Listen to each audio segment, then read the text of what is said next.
Yvonne, you are Zoom user. There we are. Perfect. And Carol, if you wouldn't mind just turning your camera and have more afternoon carry as well. If you can turn your camera on as well, that would be. Adam, I'm so sorry. I'm driving and I'm gonna have to Oh, leave that's early. fine. So You I'm can gonna just. I'm listening in, but I'm gonna have to listen to the recording later. Yeah, sounds good. Yeah, please don't turn your camera on if you're driving. We don't want you being distracted. Okay, great. So hold on. Let's see who else is sitting here. Great. Uh, So, good afternoon, everyone. I hope everyone's had a good week so far. Um, so it's been a couple of weeks since I saw everyone. Um, Yep. assignment I gave was growth, which was a bit trickier than some of the other ones that I've given so far.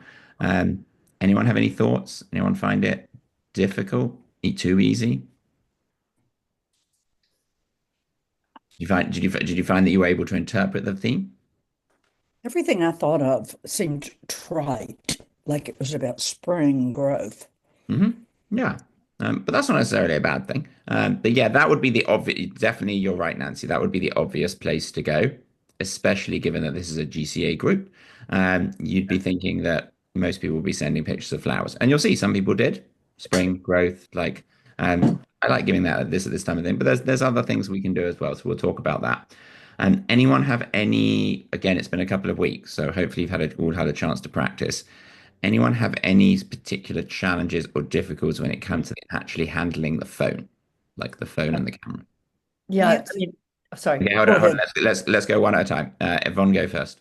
okay. Yeah, I've tried to, it was great to go out at different times of the day and really see how much difference it made at the end of the day. But trying to get down low with when you're on the ground and Huh? your phone will only go so far, but it was challenging. I learned a lot by doing that thing about the different parts of the day. And Nancy and I talked about growth things and maybe like those the sides of your door where you have your growth chart for your kids and Yeah, yeah, relatives, yeah. but that's real tough to also photograph. So Yeah, anyway. I've seen, I've set this theme for many years, and I've seen some people do the growth chart. I see some people do like an adult hand and like a baby hand or Oh, that's toddler good. hand, like things like that. Sometimes I see 2 feet, like a big foot and a small foot, like an adult foot and a child foot. So yeah, those things on. And just before I come to Nancy's question, one thing that I'll remind all of you is sometimes it's hard to get down low. Like we don't have to sit on the floor, we don't have to lie on the floor. A really useful thing, if all of you open up your cameras on your iPhones that's actually only been on the iPhone for about 6 months. This doesn't matter which iPhone you have, it's on all of them now. But when you open the camera and you basically, so here it is looking at me, if you flip it upside down, it flips with you, it self rotates with you. Now, the advantage of doing that is when we try to go low, I'd often call it an ant eye perspective. We want to be down on the floor. We don't always have to be right down on the floor, but we want to be lower. But your camera lenses on your iPhone obviously sit at the top of your phone. Just turning it upside down, that's going to give you about six, depending on which iPhone you've got, about 6 to 8 inches of lower perspective. And that actually can sometimes make all the difference in making the flower, the person, the pet, whatever you're photographing, look bigger, or you can get down to their level without having to be a contortionist and try and like crouch down here, lie on the floor here. Maybe it's just rained and we don't want to lie on a wet floor, but we want to get a picture of a reflection in a puddle. A really good way to do that is just to turn your iPhone upside down. And in previous, prior to 6 months ago, when we turned the iPhone upside down, it would take a picture upside down. And then you'd have to go back afterwards and flip it around. You no longer have to do that. And you'll also notice not only this way, but also landscape. If you flip it to go from here to here, which again is just giving you a slightly lower perspective, it's always going to keep it the right way round. And that sounds simple, but it actually makes a big difference to your photography. So it's Apple knowing that changing perspective is a powerful weapon that we have to create better photographs, and it's just an easy way to help you do it. One other tip I'll say to Yvonne and everyone is if you do turn it upside down, you get the lower perspective. Like imagine here's my phone, and I'm taking a picture of a flower over here. If you couple the low perspective then with a slight tilt, like this way or this way, but if you want to make it look bigger, you're going to go this way, then that really like that can take your photograph from here to here just by turning your phone upside down. Because remember, when we're pointing up at things, they look bigger. When we're pointing down at things, like when people take a selfie and they're up here, people look more slender. That's why people do selfies from up here. They don't do selfies from down here because otherwise I'm looking at Adam's double chin and up my nose, which I don't want to see. So, um, so yeah, that's a really good point, Yvonne, and I'm pleased you raised it because it allows me to just quickly show the group that new trick on the iPhone that most people don't even realize is there. Nancy, you had a question. Well, this is probably a personal problem, but I have a hard time holding the phone still. Mhm. Yeah. Got any tips on how to do that? I mean, I braced it on things and that seems to work, but Yeah, and bracing on things definitely helps. And I would say when you hold the phone this way, Mhm. generally for people who are a little bit more unsteady, it's much harder to hold the phone than if you hold it this way. Because if you're holding it this way, not only have you got more two hands on it, but you're a bit more stable. You're holding it a little bit more like a camera. Here, there's less of the phone that's in your hand because you can't cradle up here because you're going to block the camera lenses. So for a lot of people who I teach who are slightly more unsteady, they find it easier to go into landscape mode, and then your increase volume button up here, Uh-huh. depending on what iPhone you've got, you may even have an iPhone 16. You've got an iPhone 16, anyone in the group or on the recording, there's actually a button up here that just lets you take the picture. For those of you who don't have an iPhone 16, the button you usually press to increase the volume lets you take a picture. So you can basically hold it like a camera. Come to you in a sec, Carrie. I can see your hand. So you can hold it like a camera, which is hugely advantageous. And Nancy, a lot of people find having those two, sometimes people find they put two hands on it and they're more wobbly. But for most people, having those two hands on it really helps. I'll give you one other trick as well. Generally, we are just as humans, we breathe, right? So we are moving. Every time we take a picture, we're theoretically moving a little bit. When we breathe in, we are much more shaky than when we breathe out. So a great little trick that I often like to teach people is do a big deep breath in and then take the photo on the exhale. We're about 50% smoother on the exhale than we are on the inhale. So I say to people, do like one or two deep breaths in, deep breaths out, just so you're not like gasping for air, and then take the picture on an exhale. That's especially if ever or this group we ever move anyone to more traditional camera, or we even start playing with something called shutter speeds, which are when we slowing down how long the curtains in front of the camera open, which to give us certain effects. When you go down to slower shutter speeds, which makes it much harder to handhold the camera, that inhale exhale trick is a great idea and works really well. The second thing I'd say, Nancy, that you can also do if you're trying those things and you still don't feel like you're stable, is and I can send this when I'll send out the recording, I'll make a note, is there's a ton of little cute tripods that you can buy for your iPhone. Um, there's a really good one I like that like wraps around lampposts and wrap around trees and things just because it makes life easier. If you're out and about, they're really lightweight. You can throw them in a purse. They don't weigh much. But again, that can help. If you go to a Okay. beautiful garden, you set it up, and then all you got to do is tap to hold and press, and then you're not holding the camera. Okay. So Yes. the three tips there that hopefully help. Thank you. And there's tons of other ones. And you're right, you're already doing like the bracing yourself, tuck like I'll make myself so you guys can see me. Even hold my phone. You don't want to hold the phone out like this. Because when you hold the phone out like this, or you hold your arms Mhm. out, there's more to wiggle. You want to make yourself a nice compact box. So I always say to people, tuck in your elbows, like you want to make yourself like a tripod. Tuck in your Mhm. elbows, brace yourself, make yourself nice and steady, whether you're taking it this way or this way, and this way is usually steadier. Here, you're going to get a much better photo than if you had tried to hold it out like this because we've got more room to wiggle. It's kind of like people who have big camera lenses. The bigger the camera lens that someone has on a camera, the more chance there is for it to wiggle because there's just more sticking out from the camera. So we have to compensate for that. Um, so yeah, go for it. Does that up volume only work when you're holding it in landscape, or does it work? It works. That's a good question. It works in both, I think, but it's a bit awkward to get to. Let me see, because you kind of got to get your hand round the Yeah. phone. No, it works in both, Hmm. but to do it, you'd kind of have to put your hand round here and press here. It's Because I'm primarily. pressing it right. I'm pressing it right now, and I'm getting my volume. Maybe What iPhone have you got? 15. Okay, just make sure you're definitely pressing the increased volume button, not the decreased volume button. Yeah. Look, I'll show you. Look, here's me. I'm pressing it. Look, taking Mm, pictures. Okay. lucky you. It may be something we need to set up on yours, but don't worry about it. Just play around. It may be some iPhone. It may be set on the decrease volume button.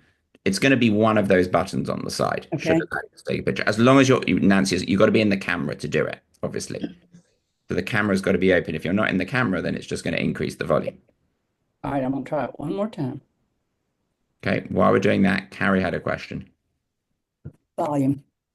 So one comment for Nancy, I found that when I got a pop socket for the back of my phone, that helped me keep my hand a little steadier. So that might be one thing. If you don't have one, you might want to try A what?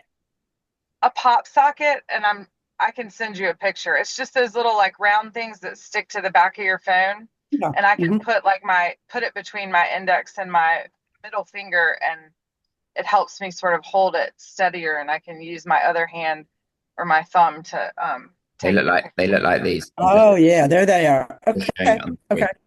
Um, the question I had, Adam, was so I was trying to take a really close picture of we were we went skiing last week, and I was trying to take a very close up picture of a little bud that was coming out of the snow. Okay. And a lot of times when I get super close, the little icon of the flower will come on and it'll do it naturally, and it will turn it into the micro setting or Yeah. macro setting. And I could not get it. I kept like moving my phone away and going back in, and I could not get it to switch over for this one particular picture. So my question is just, is there ever a way to like force it into the macro if it's not automatically Yeah, it's a great question. changing setting? Great question. Unfortunately, not. But the problem is you were having was probably the bug was kind of really small. Or the bug was especially against the snow. Cameras hate snow because it gets really confused by all the white. So it probably just wasn't picking Okay. up the distinction between the small. And also, in order to use that macro mode, the iPhone really needs like a definitive subject, whether that be a flower or a bug, and then it needs a little bit of space separation between that bug and the background. So I don't know if that bug had, if you were photographing a branch on a tree and the snow behind it, and you put the phone really close up to the branch on the tree, it's probably going to have no difficulty getting into macro mode. When there's something and the two things are along what we would say the same plane of focus, as in like the bug and the snow were kind of the same distance away from the camera, it's not going to work. One little trick you can do, Carrie, to try to kind of hack around it is you can put your phone. I'm going to talk about this a little bit later. You can put your phone. How many of you, just a show of hands, how many have ever played with portrait mode on the camera? To what? About half of us. Portrait mode. Oh yeah. So prior to iPhone having a macro feature, which again is a relatively new thing as of like a year ago. Macro, just as a reminder to everyone, means when we take a photo and we can hold the phone really close up to the center of the flower, the person, our dog's face, whatever it may be, and you get that yellow flower on the corner.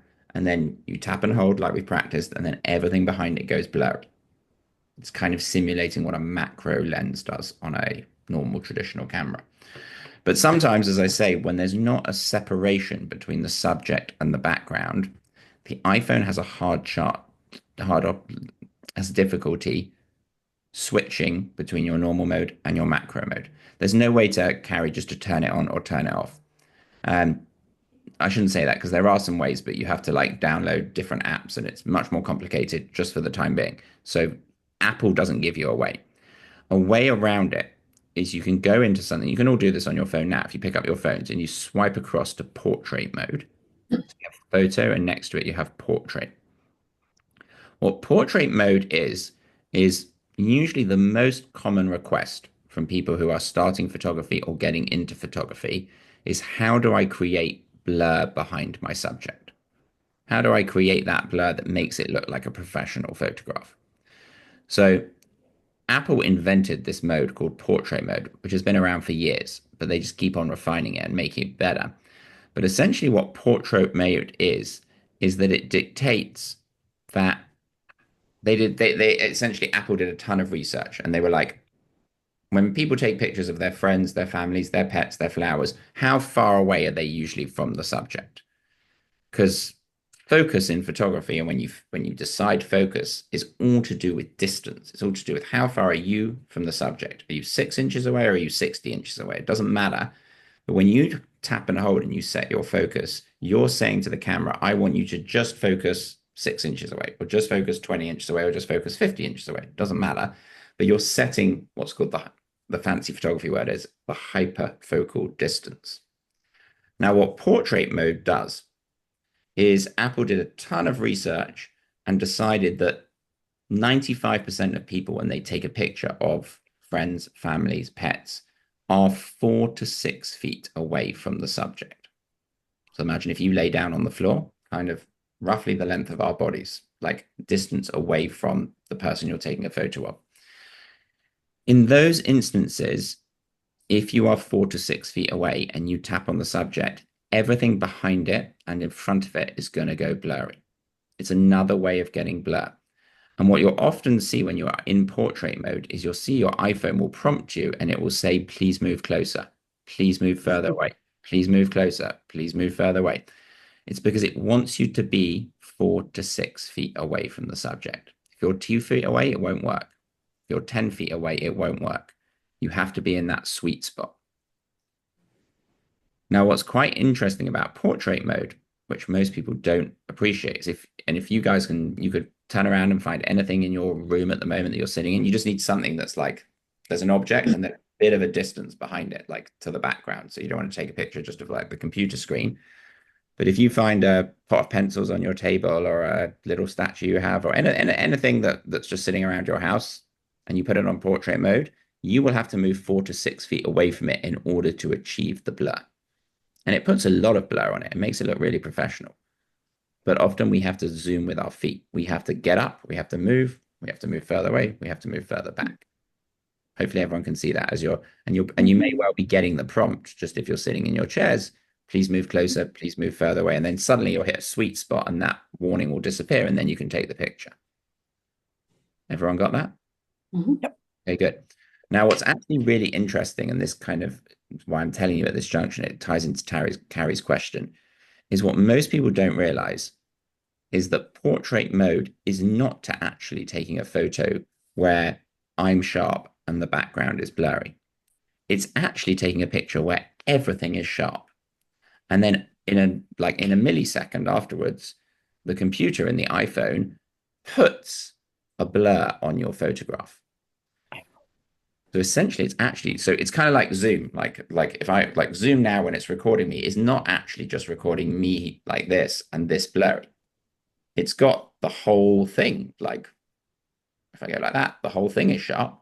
It's just algorithmically through a computer putting a blur behind me. It's the same as portrait mode. The reason why that's exciting or interesting is because after the fact that you've taken the photo in portrait mode, in fact, if you can all take a picture now. Let's test it. So everyone take a picture in portrait mode and get it so you don't have that 4 to 6 feet warning, as in that move closer or move further away. So you may have to get up from your chair just for a minute and take a couple of photos, take 2 or 3 photos. If you've got to move, that's fine. I'll give you guys a minute or two to do it.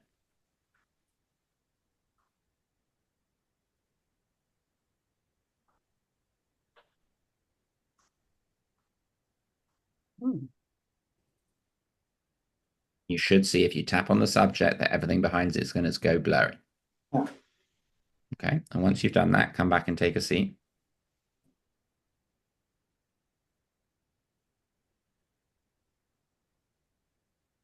While you're all doing it, I'll do one at the same time just to make sure we're all on the same page. So I'm going to just take a picture of my hand.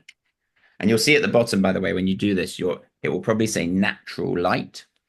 Mm-hmm. we'll talk about that another time, but you can basically change the type of lighting on your picture. I'll just wait for Meredith to come back. I'm back. If you do it in RAW, does it still do that portrait mode thing? Yeah.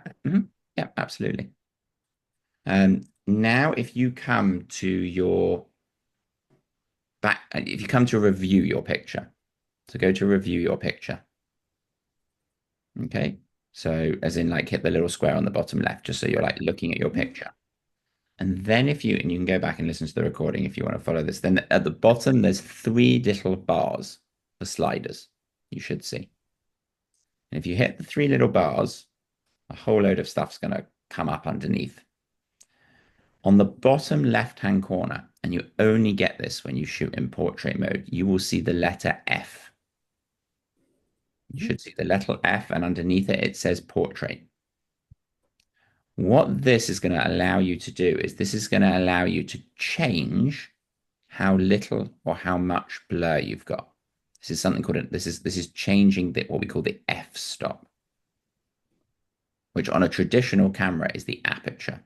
The aperture is how big or small the hole in the lens is that lets in light. Okay, I'm going to go a little bit advanced for you guys, but I want you to write it down. Lower f numbers. Write this down if you don't know it. Lower f numbers create more blur.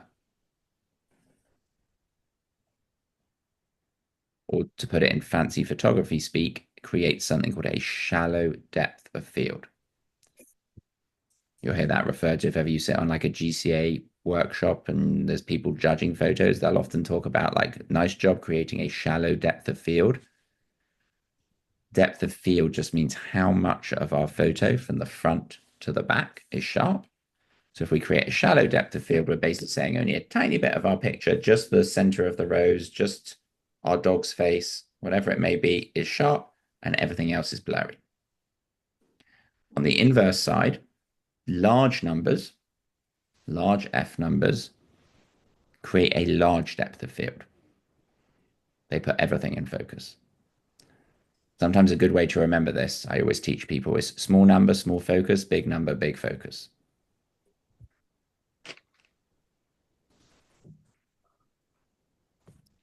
So the reason I'm telling you this here, and I would never usually teach an iPhone like workshop this, I'd usually save this more for traditional cameras.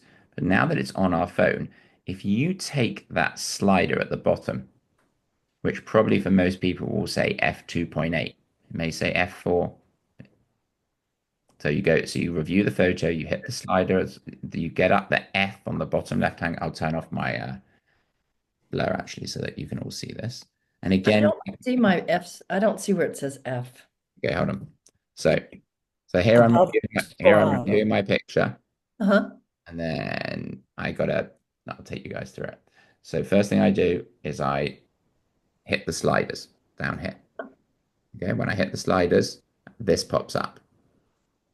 In the bottom there, if you've taken it in portrait mode, you should have the F and the portrait. Okay, must not been. Thank you. Has everyone else got that? Can everyone else see that? Good. If you then slide it to a lower number, watch what happens to the blur behind whatever you took a picture of. It's going to go more blurry. And if you slide it all the way up, go all the way to basically where it says off, which goes all the way the other way, you'll see you have a picture where everything is sharp. Okay, which is what I said. Actually, it's taking a sharp picture. And as you scroll down that, and it will go like F16, F14, F13, F11, F9. It will like, as the number gets smaller, and you can see this here. I just took a picture of my hand and I'm just sliding this. Watch the blur behind my hand. Whoa. Well, That's mine's a for the lower 14, number. so maybe mine doesn't have it. What did you say? Sorry, I found someone else was talking. What phone have you? Mine's a 14, so Oh, you maybe. should definitely have it. You should 100% Okay, have I'll it. try later. Try it later. The key is you've got to make sure you're taking the photo in portrait, not a normal photo. It won't come up otherwise. Which is the little yellow flower on it. No.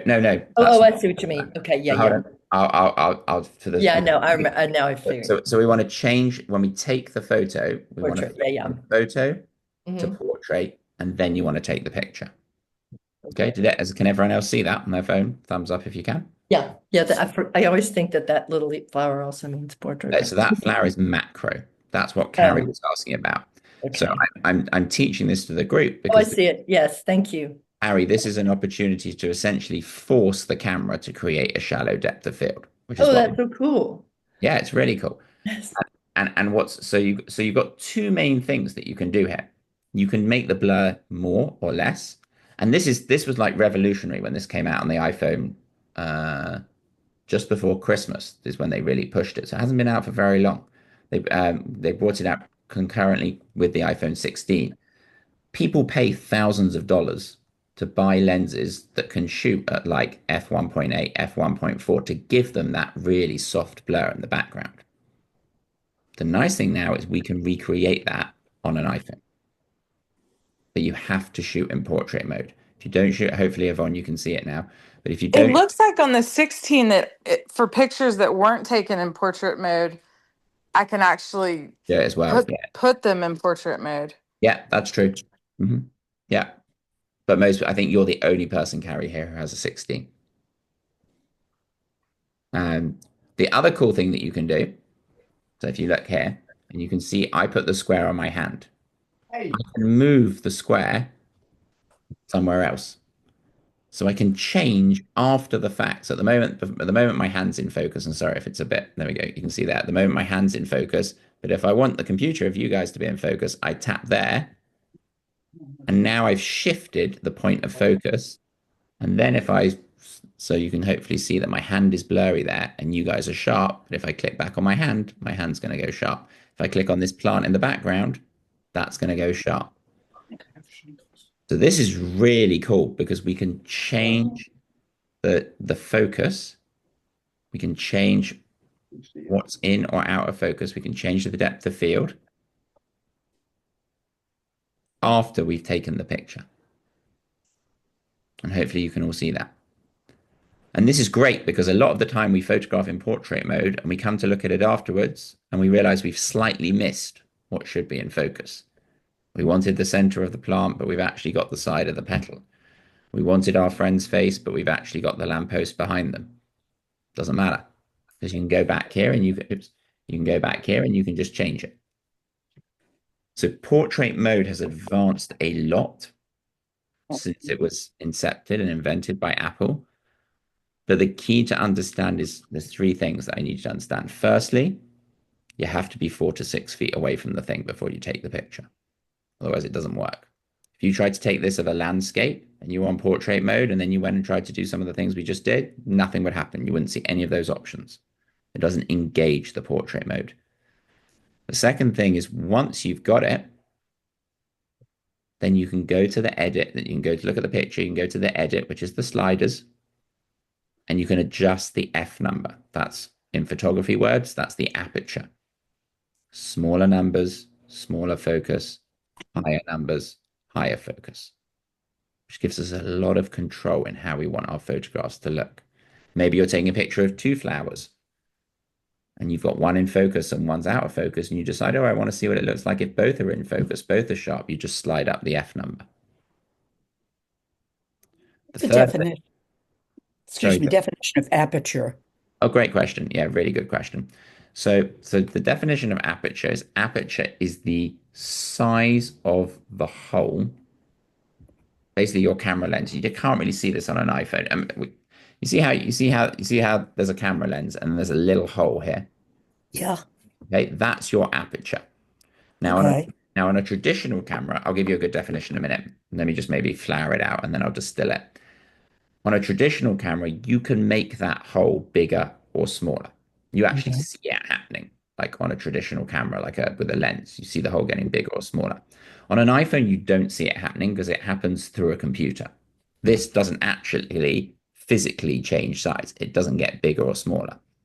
But the definition or the strict definition of aperture is the size of the opening of a lens that controls the amount of light that gets to your camera. Isn't it kind of like your pupil? It's exactly like your pupil. It's a great way to think about it. That's a nice analogy, Yvonne.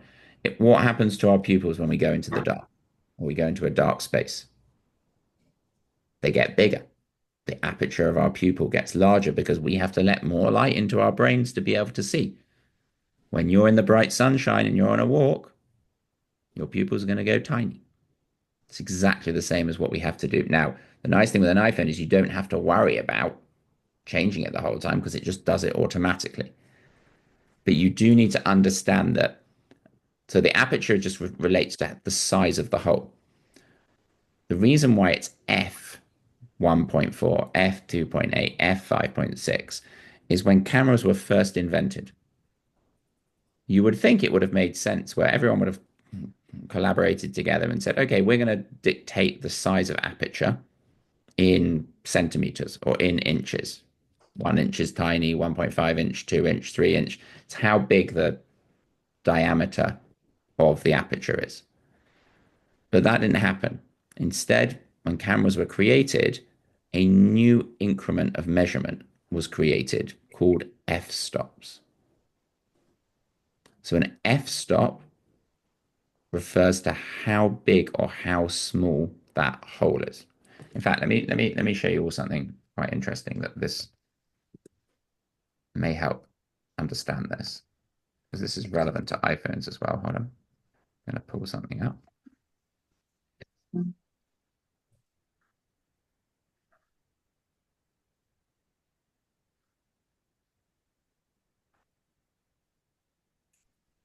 1 second. Okay, so if we look at this, I'm going to give you a visual to help you understand. Okay, so hopefully you can all see this. Everyone see that? Yes. Just talk about aperture for a minute. Okay, so here's a definition, slightly different to the one I gave you, but it's very similar. So the aperture of the lens is of a lens is the diameter of the lens opening controlled by an iris.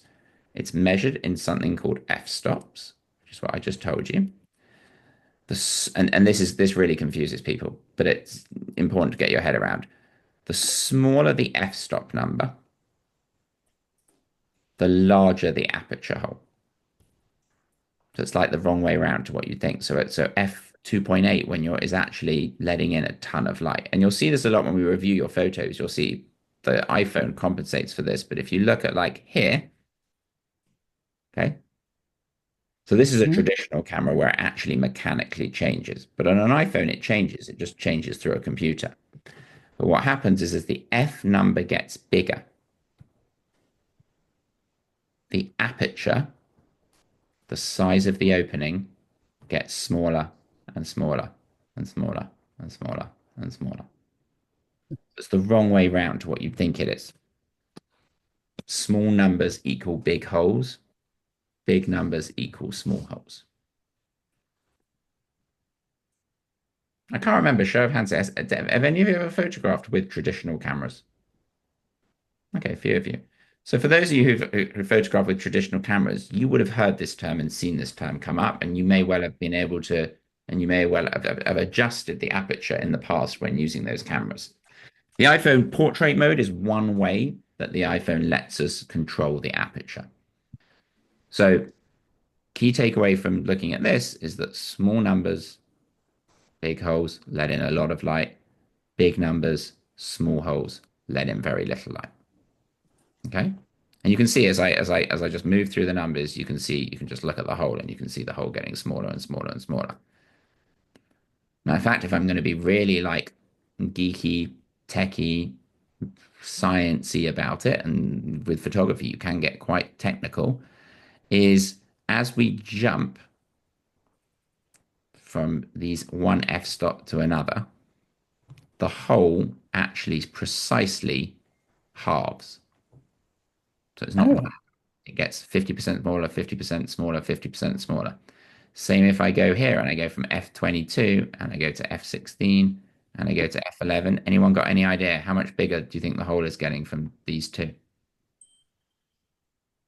If it was halving the other way, what do you think? Do you think it's getting how much bigger is it getting? Twice as big.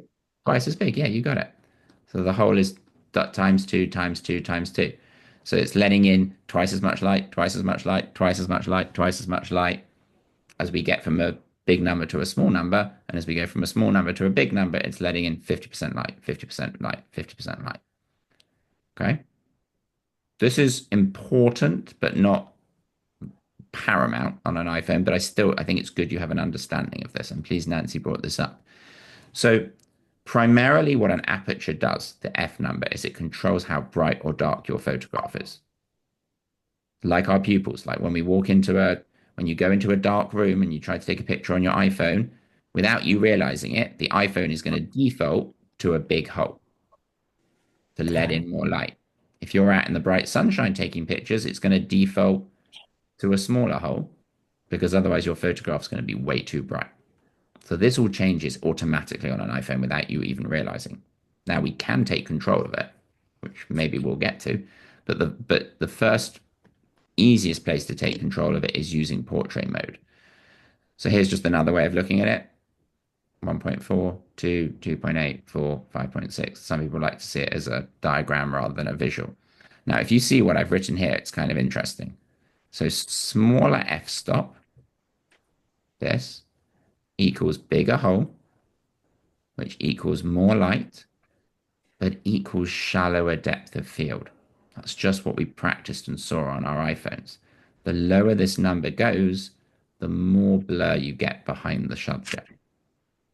A bigger f-stop over here, the smaller the hole, the less light, and the more depth of field. If you want to define depth of field is how much of the scene from the front to the back of the photograph is in focus.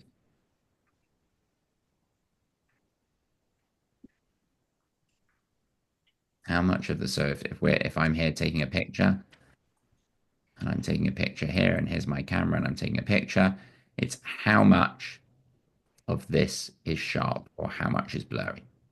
You can have a very skinny depth of field, shallow depth of field, which is, oops, sorry, which is just like, that's a very skinny depth of field. Only everything in my yellow lines is in focus. You can have a very large depth of field where the whole thing is in focus, which is generally what we do for landscape photography. Okay, that makes sense to everyone so far? Good. So let me just show you, I'll show you a couple of examples. I'm going to go past a few things. So this we've talked about already. So DOF, you'll often hear it referred to, and sometimes I see judges on GCA use this, and they'll just write like bad use of DOF or good use of DOF. DOF is just the acronym for depth of field. So you'll often see it referred to as depth of field. So here I've just exactly what I just told you. Depth of field determines how much of the scene from the front to the back of the frame is in focus. Smaller apertures, smaller holes, which is larger numbers, give a greater depth of field and make more of the scene in focus. And that's most often used in landscapes. In fact, there's a school of photography who call themselves the F22ers. And these people own, and this is predominantly on cameras, but they can also do it on their phone. They can even use portrait mode to do it. They only ever go out and photograph at f22. Adam, excuse me, but if you're photographing, it's not a landscape, but it's you have a lot of the same types of plants and they're really in a small area. How can you get the depth of field to get all of them in focus? Is there a way, except for doing that little tap and melding the photos together? It's a great question. Generally on an iPhone, if you pointed at a scene, let's just say you were in a field of tulips and there was like, and you wanted all the tulips to be in focus. If you don't tap and hold, do the 1, 2, 3 tap and hold. When you do the 1, 2, 3 tap and hold, if you did that on one tulip, that one tulip will go sharp and everything behind it will go blurry. Instead of doing that, if you just tap a third, the trick is you tap a third of the way into the scene, a third of the way into the field of flowers. So again, if I'm kind of imagining like here you are, Yvonne, taking your picture, and here's our scene, and we've got like tons of flowers, okay? And there's some at the front here. if I tap my square about a third in here, it's going to give me a very nice large depth of field across the whole image. Great. Does that make sense? Thanks. Yeah. That's a really good tip for especially for landscape photography. Because what happens is if I show you like this picture here, okay, this is Zion National Park in Utah. This is taken at f16. So Carol, tell me, is f16 a big hole or a small hole? That's a small hole. Good, really good. So it's the wrong way around to what we think. So it's a small hole. It's not the smallest hole, but it's a pretty small hole. So what you see when you're at f16 is you can see here in this picture that most of the photograph up to about my red line, so everything in front of my red line is sharp. When I go beyond my red line to these mountains in the background, you can see it begins to go, we call it in photography, soft or out of focus, slightly less sharp. And this you can play around with on portrait mode. This is why I want you to understand what that slider, those F numbers is doing. Can everyone see that? How it's kind of sharp I don't about. see the picture. Oh, really? Yeah. Does everyone else see the picture? Yes. Meredith, just make sure you're clicked on your, I don't know if you're on an iPad or on your, but just make sure you're clicked on the Zoom app. And Meredith, have you seen all the other pictures that I've been I showing you? saw the other pictures. I just see everyone in the gallery. You may just have to change the view that you're looking. You may have to change it so you can see what's called speaker view, which means that you can see what I'm showing you. Reading. I'll Have keep a, trying. Go ahead. have a play around. You can always go back and watch the recording. Got it. as I got well. You got it? Perfect. Yep. Thank you. Okay. So you can go on. Someone had a question? No? Okay, good. So look at the difference between this picture and then this one. This is f22. So this is when we want to get everything in focus. So you can see that everything here from the very front rock to all the way to the back here, all these boulders, everything is really sharp. Now the water is moving, which is why you can see that blur in it, but it's all what we would call in photography tacked sharp. Okay. So a good way to, as comes back to what I said before, big number, Little hole. little hole, but big focus. That helps people to remember it because this can be really confusing because it's the wrong way around to what you think it would be. So big number, little hole, lots in focus. If ever you ever remembered when you were at school, some people did this as like a science experiment when they were kids. You created like a pinhole camera at school. And when you created a pinhole camera, which was just a tiny, literally like a little pinhole in a piece of paper, and you could take a picture through it, you would get everything sharp because the hole was so small. So the way that the light, when it goes through the hole, it doesn't really have much to go to spread, and it keeps everything sharp. So big hole, big number, small hole, big focus. Okay. Make sense to everyone so far? This is going to be really useful knowledge for not only for portrait mode, what I just showed you, but for other stuff I'm going to show you as we move forward with this class. Let's go the other way, which is kind of like what we just did with portrait mode. The other way around is a larger aperture. And by aperture, I'm just using aperture interchangeably. That could say hole, but aperture means the hole, the size of the hole. So a larger aperture, a smaller f-stop equals this shallow depth of field. That's what everyone wants to be able to do on their iPhones. They want to know, how can I create a shallow depth of field? And what I just showed you how to do, portrait mode, is one way to be able to really control your depth of field. Say, I only want this bit in focus, or actually I want the whole thing in focus, or actually want 50% of it in focus, or actually I want, instead of Adam's face, I want the plant, or I want the door, or whatever. You can move it around. But larger apertures are ideal for when you want the subject to pop from the background. Portraits, macro, nature, pets, wildlife. I always say it, food, anything that's a thing. not a landscape. And what we are creating here, which again, I like to introduce this term to people because you'll see it in photography, reading, or magazines or anything a lot, especially with the GCA, is you'll hear this term called bokeh, Bokeh. Show of hands, have any of you heard of that before? Uh-uh. Okay, half of you. So bokeh is just, it's a Japanese word, but it just refers to the official definition of it is it's the aesthetic quality of blur, it's all this stuff, produced by a camera lens. So the reason I need you to know what that word is often you will see like someone will feed back on an image and they'll say, well done for capturing that bokeh. Nice job on the bokeh. Or sometimes they'll say bokeh is too strong, which means too much of the picture is blurry.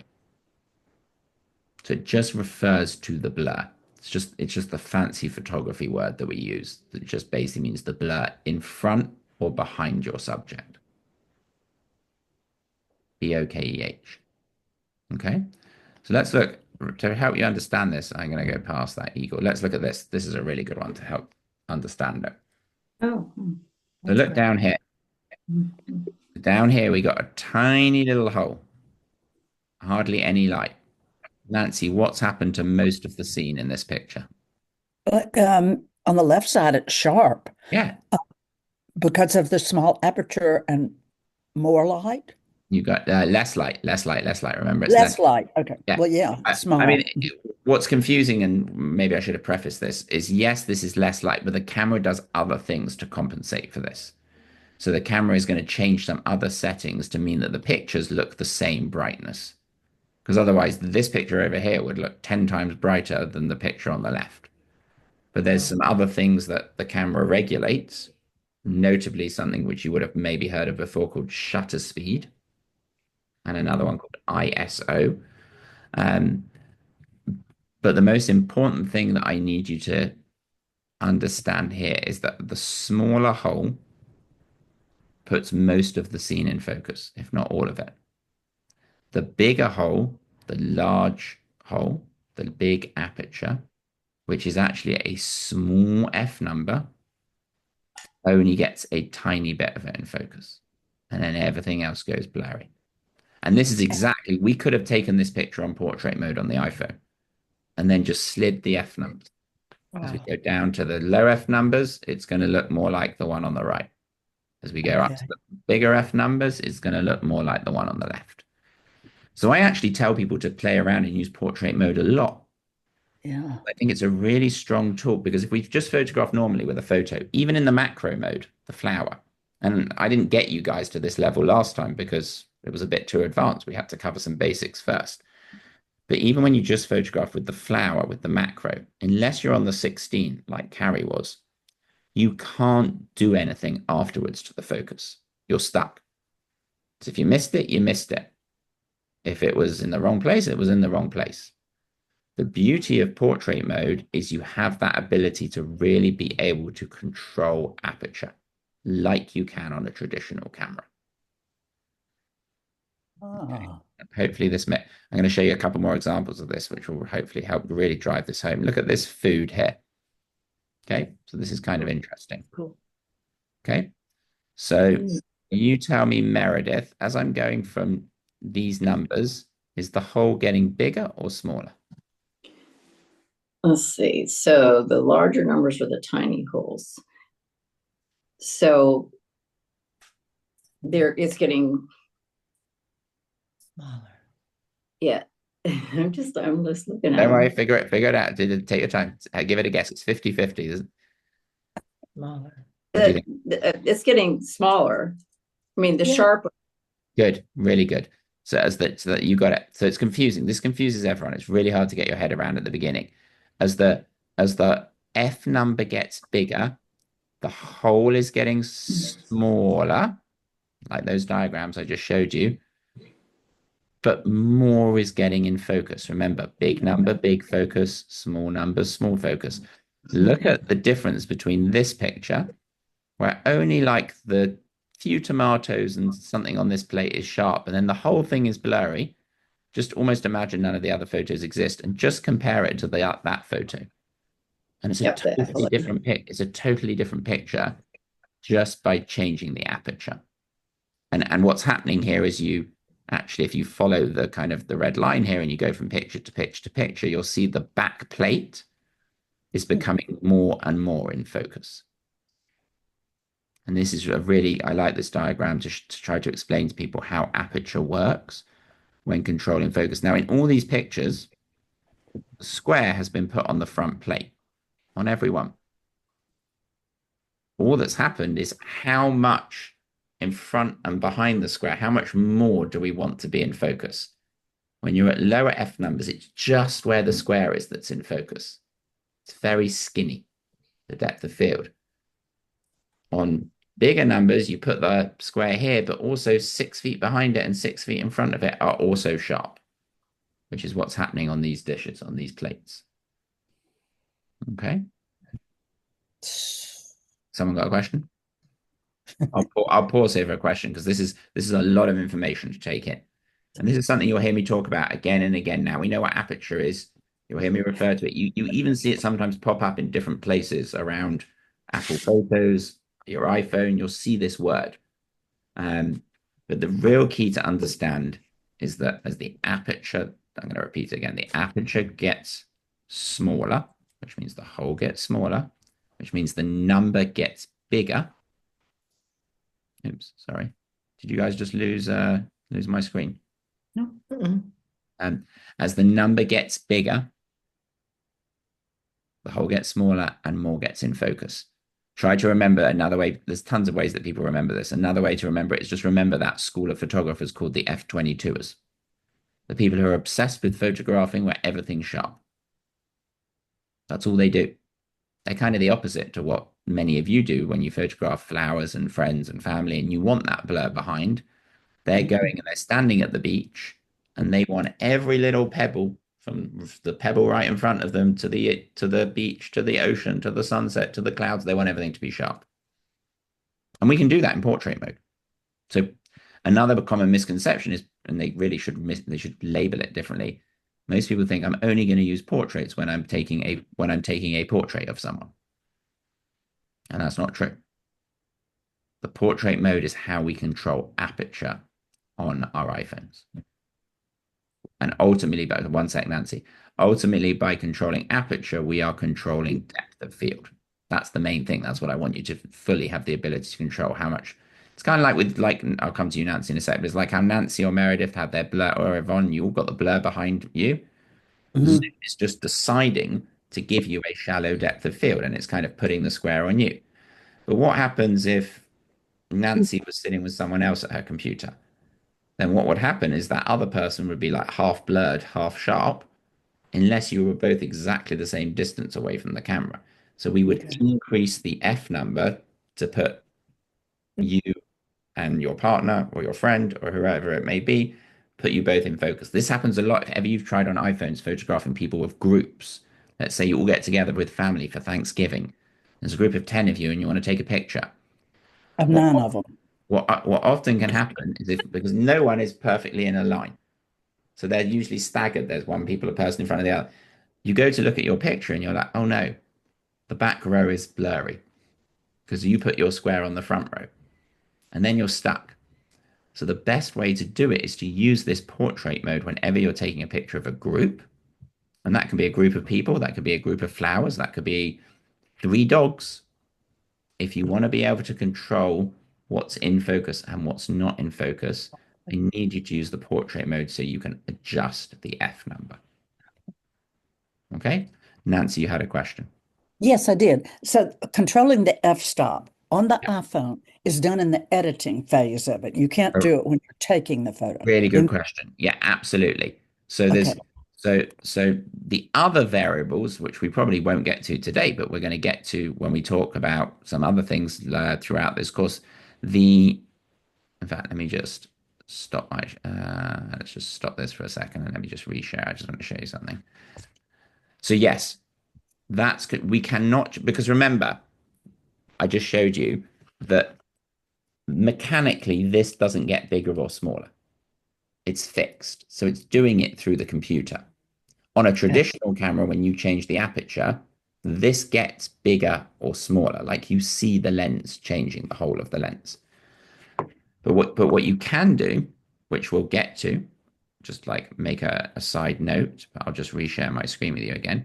What you can do is generally, in fact, I'm going to go all the way up to this slide one of this particular presentation, is that in photography, all photography, whether it's your webcam, whether it's your iPhone, whether it's your camera, it makes no difference, is when we create a photo, it is always the interaction between these three things. We call this the exposure triangle.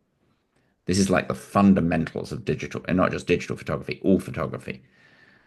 So these things, and I'm not going to go into detail on them today.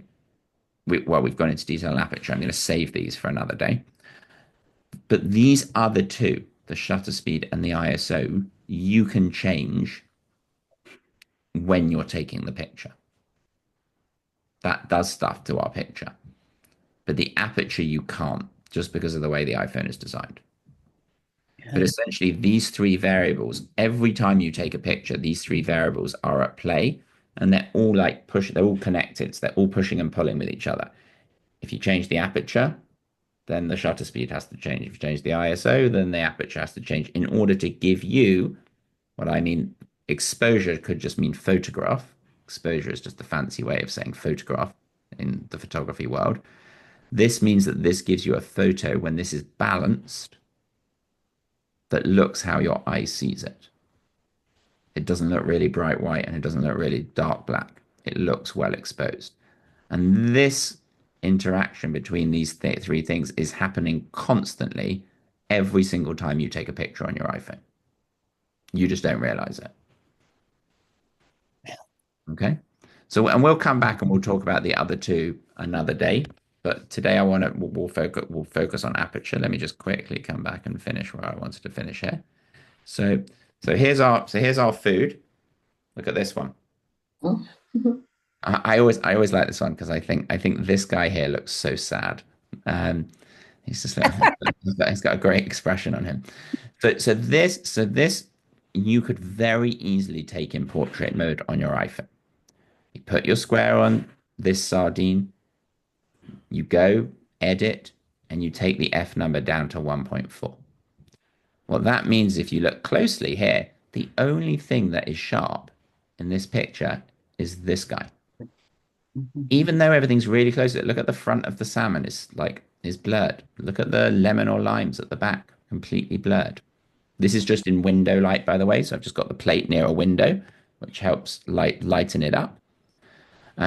But being able to adjust aperture allows us to be allows us to be increasingly creative with our photography.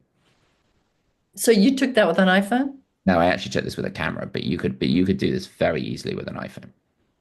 And then you just edit it to bring it down closer. Yeah, but the key is you've got to put the square in the right place to begin with. Okay. Although I shouldn't actually say that's not that key, because as I just showed you, if you missed it, so let's just say by accident you put the focus on this guy down here. Yeah. Then retrospectively afterwards, I'll go back to my picture in portrait mode. So I'll go here. Here's my picture I took in portrait mode of my hand. When I go to the sliders here, okay, and I get the F number. So it tells me I'm in portrait mode up here. And I get the F number. I also get this yellow square that shows me where I originally put my square. As I showed you before, if I want to focus it and I want to get something different, so I could move the focus here from fish number 1 to fish number 2 to fish number 3. I want to put it back on my hand. I put it here.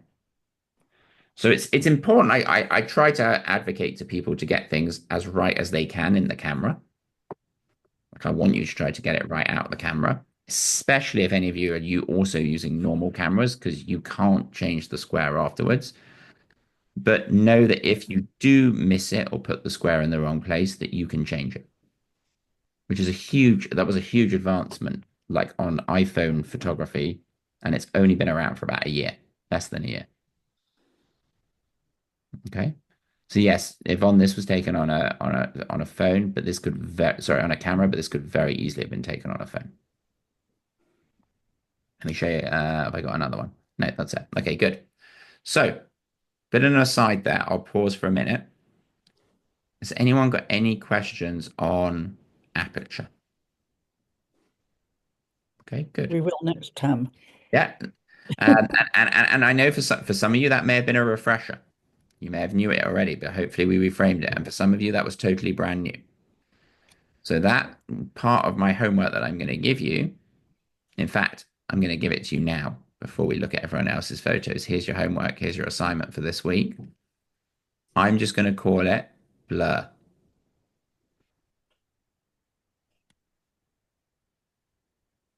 And I want you to play around using portrait mode to get that. Okay. And sorry if you can't understand my accent, blur, B-L-U-R, as in, I could even call it bokeh if we want to call it the fancy photography term. We could call it bokeh, but blur or bokeh is going to be the theme for this week. Okay. If no one has any questions on that, let's spend the second part of today looking at how everyone did in last week's assignment. Okay. And you're going to see now, because you have a knowledge of aperture, I'm going to show you some things, and the settings that the iPhone did are going to make more sense. Just a quick, if you wouldn't mind, I just want to make sure I didn't miss anyone. Can everyone just quickly scan that and just make sure they can see their pictures? And if you can't, just tell me. Okay, good. So theme was growth. Ignore these pictures at the top for the time being. Theme was growth. Beautiful. Okay. That's so neat. Beautiful, really interesting picture. Very good use of horizontal lines. Remember, repetitive patterns is something that we really like in photography. Who can remember, bonus mark, let me get my pen out here. Who can remember what's going on here? What's this type of leading line called? Can anyone remember? Yvonne, you're on mute. Vanishing point. Good, really good. So remember, a triangle like this, I told you, is the most common type of leading line. That in the and the easiest way to remember is if we take the triangle and we turn it upside down, it makes a V, and this is called a vanishing point. And you see these everywhere. This is the strongest, most common type of leading line that exists in the world. And the key with why we use that and why this photograph is so effective is that the leading line, the vanishing point, is taking us up the steps. We feel like we kind of want to, I mean, they're really cool steps and the foliage growing out of them, and like they're very interesting to look at. But nice job to include the railings and those plants, which kind of help frame it in and help emphasize this leading line. Now, one thing whoever took this picture could have done is they could have done that trick where they turn the iPhone upside down. Because if you would have got even lower, the vanishing point and the stairs would have looked even bigger, and the leading line would have been emphasized even more. There's also, I would say that whoever took this, and if it's yours, feel free to shout out and tell me it's yours. But Carol, nice job. So Carol, you could have also just honed in and said, I just want to just show some texture, and interesting like abstract pattern here would have been interesting. Another thing, I'm going to give you loads of ideas of things you could have done. You could have also said, I'm going to flip it, i.e., I'm going to photograph. All I'm going to do is I'm going to turn my camera from here to here, and I'm going to see what comes out. And I think if we looked at that now, we wouldn't even know that was steps. Right. That's really abstract. I like the one you did. I'm just giving you suggestions of other ideas that you could do. Another, remember, sometimes in photography we don't, and this one I could even make bigger. I could pull it out so we could see a bit more. Something like this would be good. But you can also, there's nothing wrong, or even this one, look at that one. Mm-hmm. But also sometimes don't be afraid to break the rules. We don't always have to have straight lines. Sometimes when we tilt, we also create interesting things. And that's just moving our camera from here to here. Just a tiny tilt like this. Again, I'm not saying one is better than the other. I'm just showing you different options, because my aim is to move you all away from being I'm going to call it point and shooter, which Carol has successfully done here on the original photograph, because I want you really thinking about what you're taking a picture of before you take it. But I also, when you find something really interesting like this, I want you to take more than one photo. You don't have to send me more than one photo, but I want you to experiment. The only downside, digital is free. Storage is minimal. The only downside is your time. And I always say to people, spend 30 seconds a minute with a subject, walk around it a little bit, see how the light's affecting it, and take a few different images. But what you've done here, Carol, is really good. Very well done. This is a very Carol, was this, do you think, was this like overgrowth going through the steps, or do you think No, it's purposeful, I it was think. Yeah. purposeful? Yeah, I would hope it was purposeful. Yeah, Beautiful. it's beautiful. Yeah, it's really nice. Now again, another thing, Carol, you could have done just while I'm looking here is you could have used this branch, like this plant coming in, and we could have thought more of rule of thirds, and we could have offset the steps and had the branch on the, again, I'm not saying whether it's better, but it gives you, that's leading you into the steps. Another thing you could have done is this is really good. Whenever you have staircases or paths or fences, the common thing that that everyone does is what Carol did, which is good. You photograph from the middle. What happens, Carol, if you had taken 2 steps to your right or 2 steps to your left and you'd banked yourself up against the railing and had kind of the railing on the right hand? I can't recreate this here, but you could have had the railing on the right hand side of the frame and then the steps on the left. That would have emphasized this line even more. So whenever we photograph vanishing points, which again happens in roads, it happens in landscapes, it happens in step. I mean, you see it everywhere. You don't always have to be in the middle of the vanishing point when you're taking the picture. So if we imagine, I'll just draw a little diagram here, just so I'm definitely making sense to everyone. So here's Carol taking her picture of the steps. The steps are going like this. Okay, ultimately in our picture, they're creating a vanishing point. Carol's photographed from the middle. What I'm saying is I also want you to try to go over here. Photograph this way and go over here.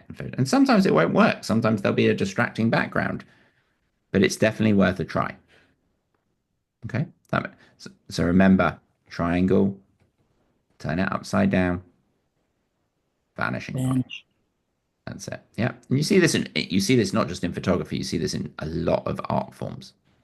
But really nice job, Carol, and definitely fulfills the.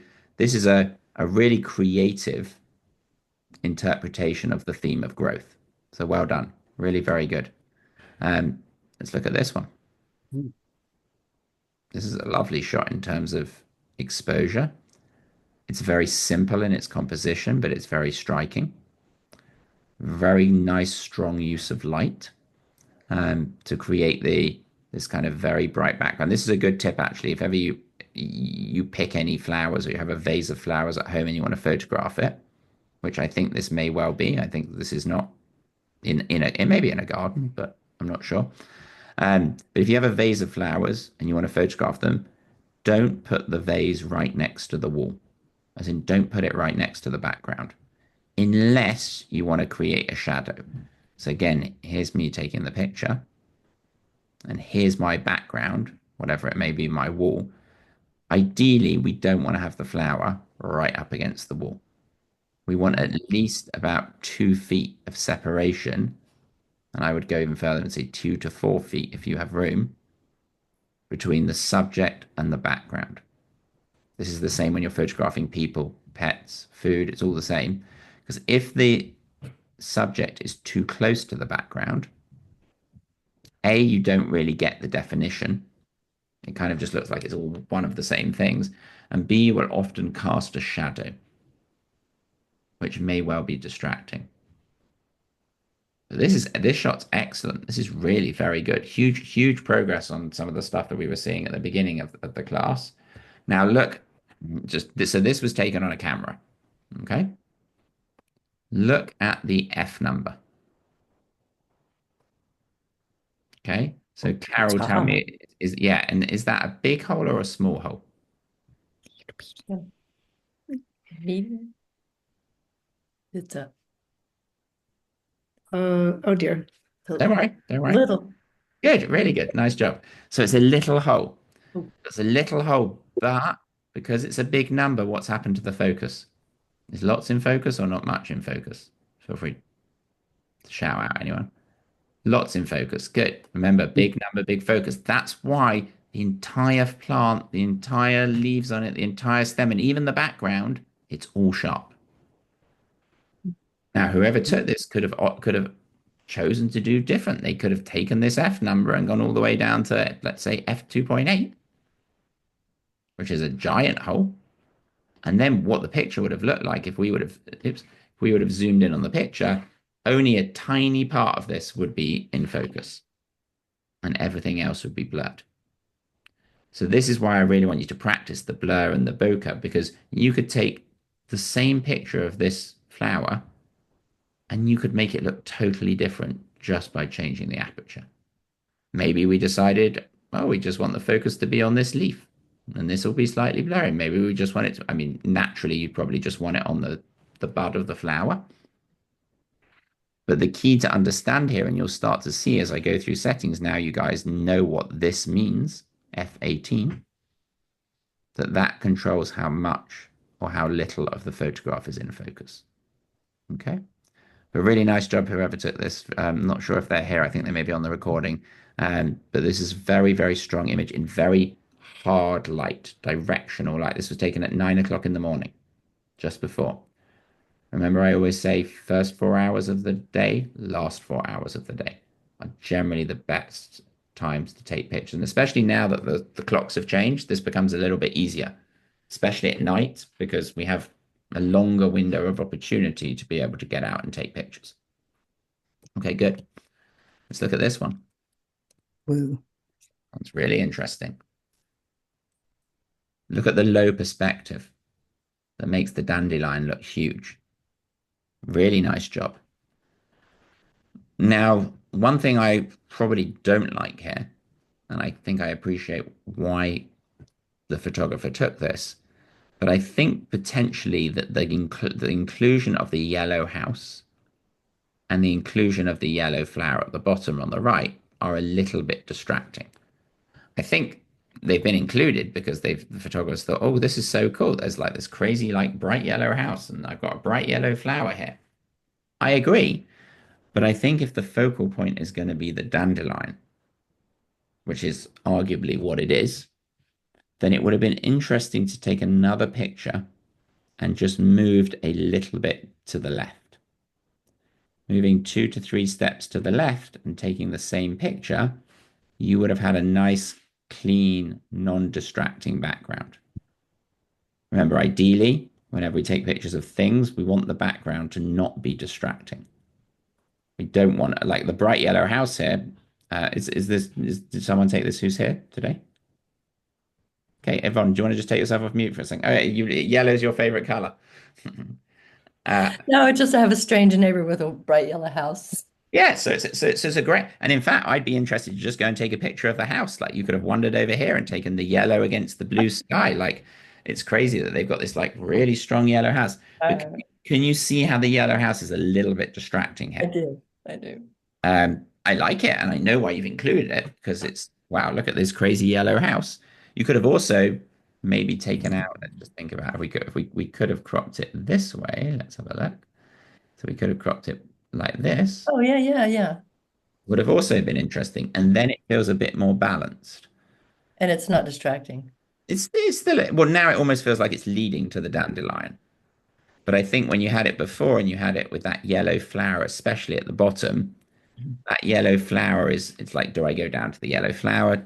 Do I go up to the yellow house? Or do I Kind stay? of thinking of growth between, the dandelion there and then. But I think you would have fulfilled the theme of growth just by putting in the dandelion.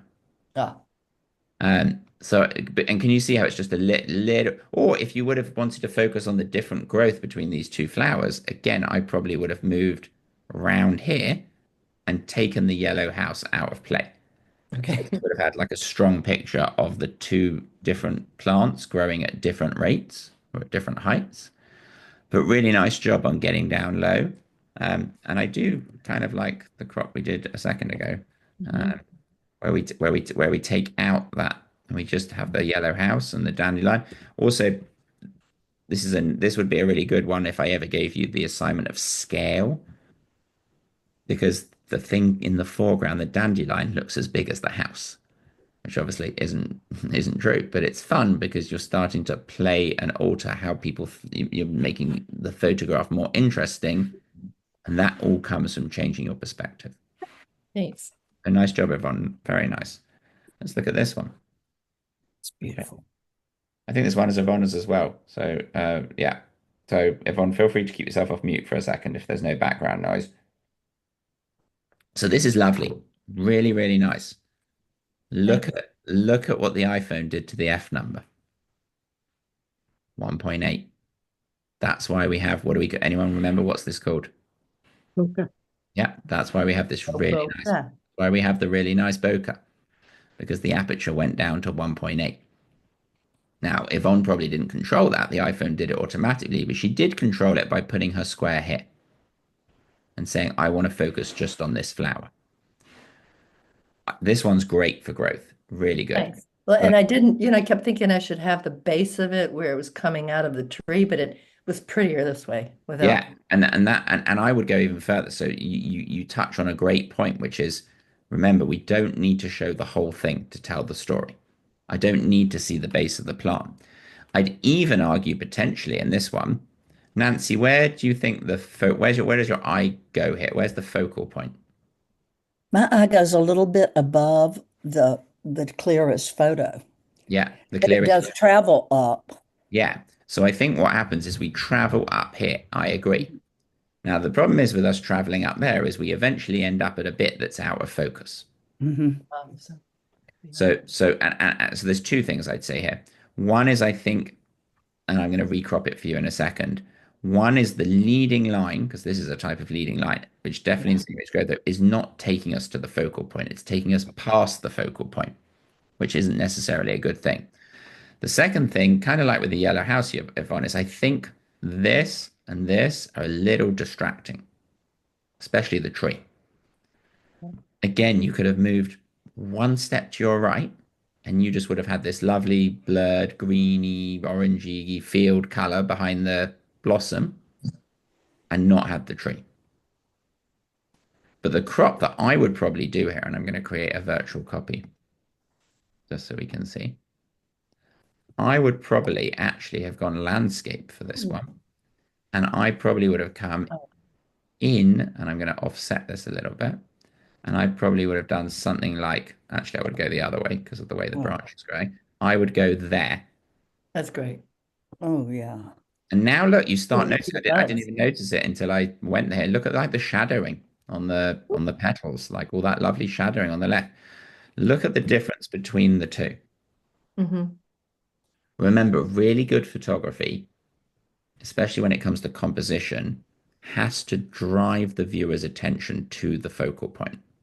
Okay. And that's And the focal point just is the fancy photography word for the main subject. And I think what we're seeing here is that the focal point is here, but we're missing it. We're going past it. We're going up to the tree.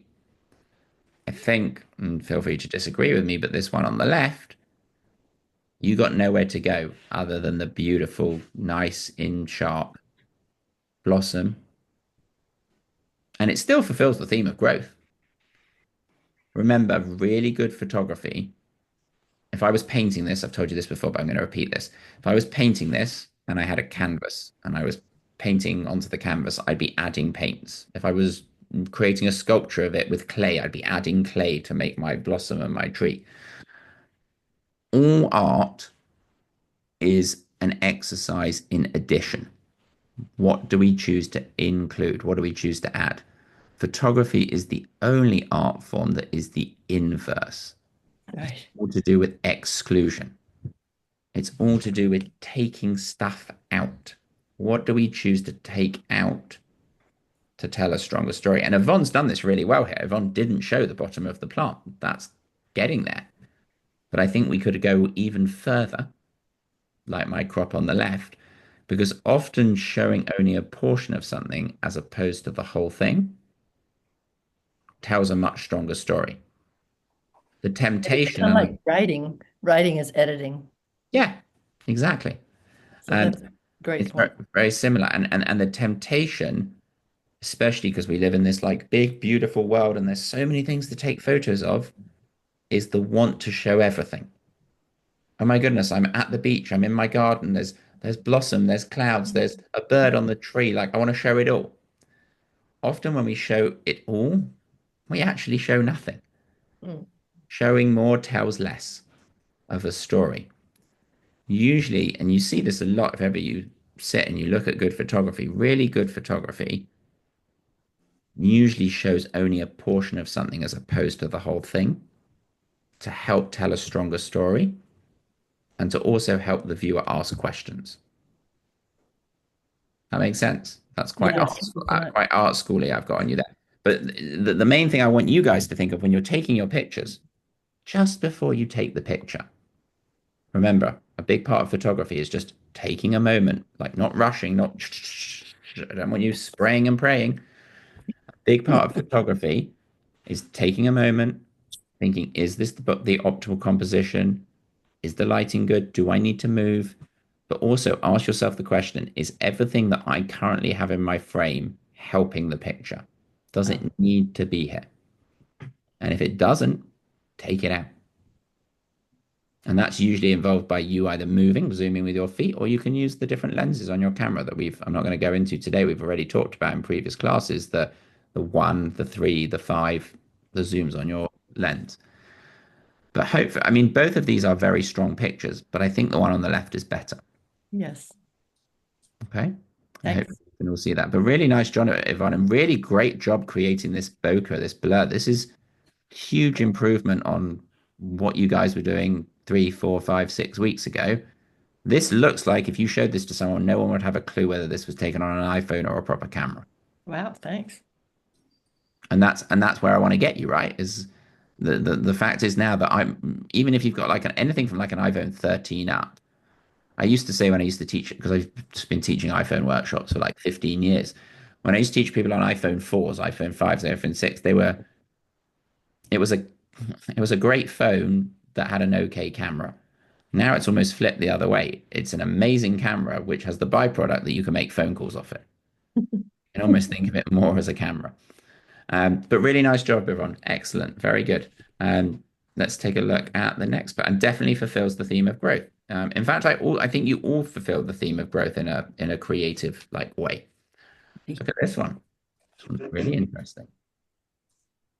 This is a good example of filling the frame that you heard me talk about before.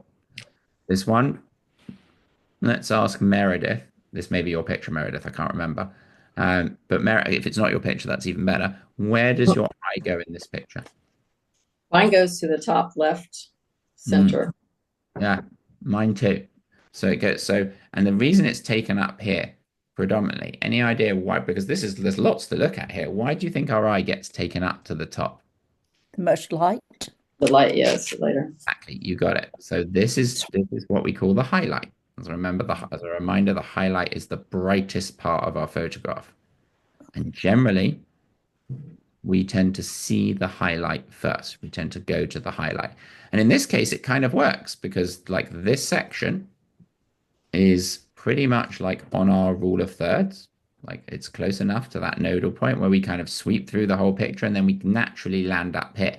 I think this photo would look awkward if, let's just try and recreate it. Maybe not. I can't really get it. Let's just see. If it was like that. That to me is not good composition because it's kind of like your eye wanders everywhere. Now, I know I've got much closer in to have to prove that to you, but what I really like about whoever took this picture is, again, well done for changing your perspective. Looking down on these flowers or this plant creates a really interesting, this one almost feels like if I put it full screen, it feels like it's like exploding out of the screen. It looks very three-dimensional. This one would be a really fun one to go back with or to find something similar and to practice with the portrait mode I just told you. Because then you can say, oh, actually, I just want this bit to be sharp and everything else to be blurred. Or maybe I want to try it over here. Or maybe I want to try it over here. Or maybe I want an f22 where everything's sharp. Or maybe I want an f1.8 where only a tiny bit of it is sharp. One thing I should have said as well that I didn't tell you guys, with the portrait mode, when you go to that edit and you slide the F number, and then you hit done, it's not permanent, which is great, which means you can always go back and change it. So it's not like you've set it and then you're stuck because you've put the focus in one place or you've made it very blurry. If you come back to it a day later and you look at it and you don't like it, you just go back up to edit and you just change the F number. Okay, but really, is this one of yours? Someone who's here? No. Oh, Yvonne's again. Sorry, I tried to randomize them, but we've had three Yvonnes in a row. Really nice job, Yvonne. Was that in a wait? What at what time of day did you take that? Because it's kind of It interesting. was two. It was in the midday. It was, but Yeah, it was real, contrast. I mean, it's like a lot of contrast. I know it's. yeah. It's what we call hard light Mhm. rather than soft light, and that's where you usually. So if Yvonne had taken this same picture, it also would have been really interesting to take this picture at 4 o'clock in the afternoon, because what would have happened is you would have started to be able to see big shadows of all these, and all these leaves would have been creating much bigger shadows than we currently see, which would have maybe created increased interest. It's in a small little uh, pocket garden right next to my house, so it would be real shaded. Yeah. So, but it's that. Thank you. I'm sorry to have those right next to each other. Oh no, that's not you. That's me. It doesn't matter. Don't worry. We're going to get to everyone's. Okay. Let's look at this one. Oh, yeah. Great use of growth. Yeah. Really interesting. Beautiful. Lovely choice of turning it black and white. I feel like we really follow the palm up to the coconuts and everything up there.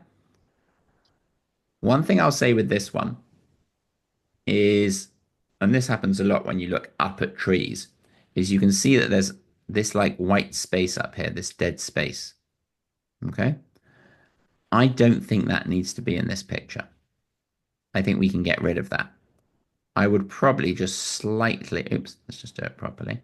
I would slightly crop this and probably off center the palm. Maybe you could go this way, or even go, if you wanted to make it more artistic, you could go this way. But getting rid of that white, we call it negative space. Look at the difference. I'll show you the other one. How I want to naturally get up to the center of the palm tree up there where those coconuts are up there. Look at it's subtle, but look at the difference between the two. If I make them, there we go. It's kind of like very similar to what I was saying about Yvonne's photo of the blossom. It's just a slight crop, but in fact, you could have just moved your feet. You could have just tapped half a foot closer to the tree and the white space would have disappeared. And what I've done here is I've put the palm tree on the nodal point. Okay. Whose was this one? Was this yours, Carol? Yeah, that's what I thought. Really nice job. Really nice job. And nice job. How did you turn it black and white? Did you do it on your phone? Uh, no, I did it on my computer. Computer. Your computer, good. Because you've done a really nice black and white conversion here. This is really effective. Remember, we talked a little bit of black and whites and how we want like deep dark blacks, and we want nice bright whites, and we want lots of shades of gray in between. That makes for a really good black and white, and I think you've successfully done it here. And generally, the strength of a black and white lies on two things: composition and lighting.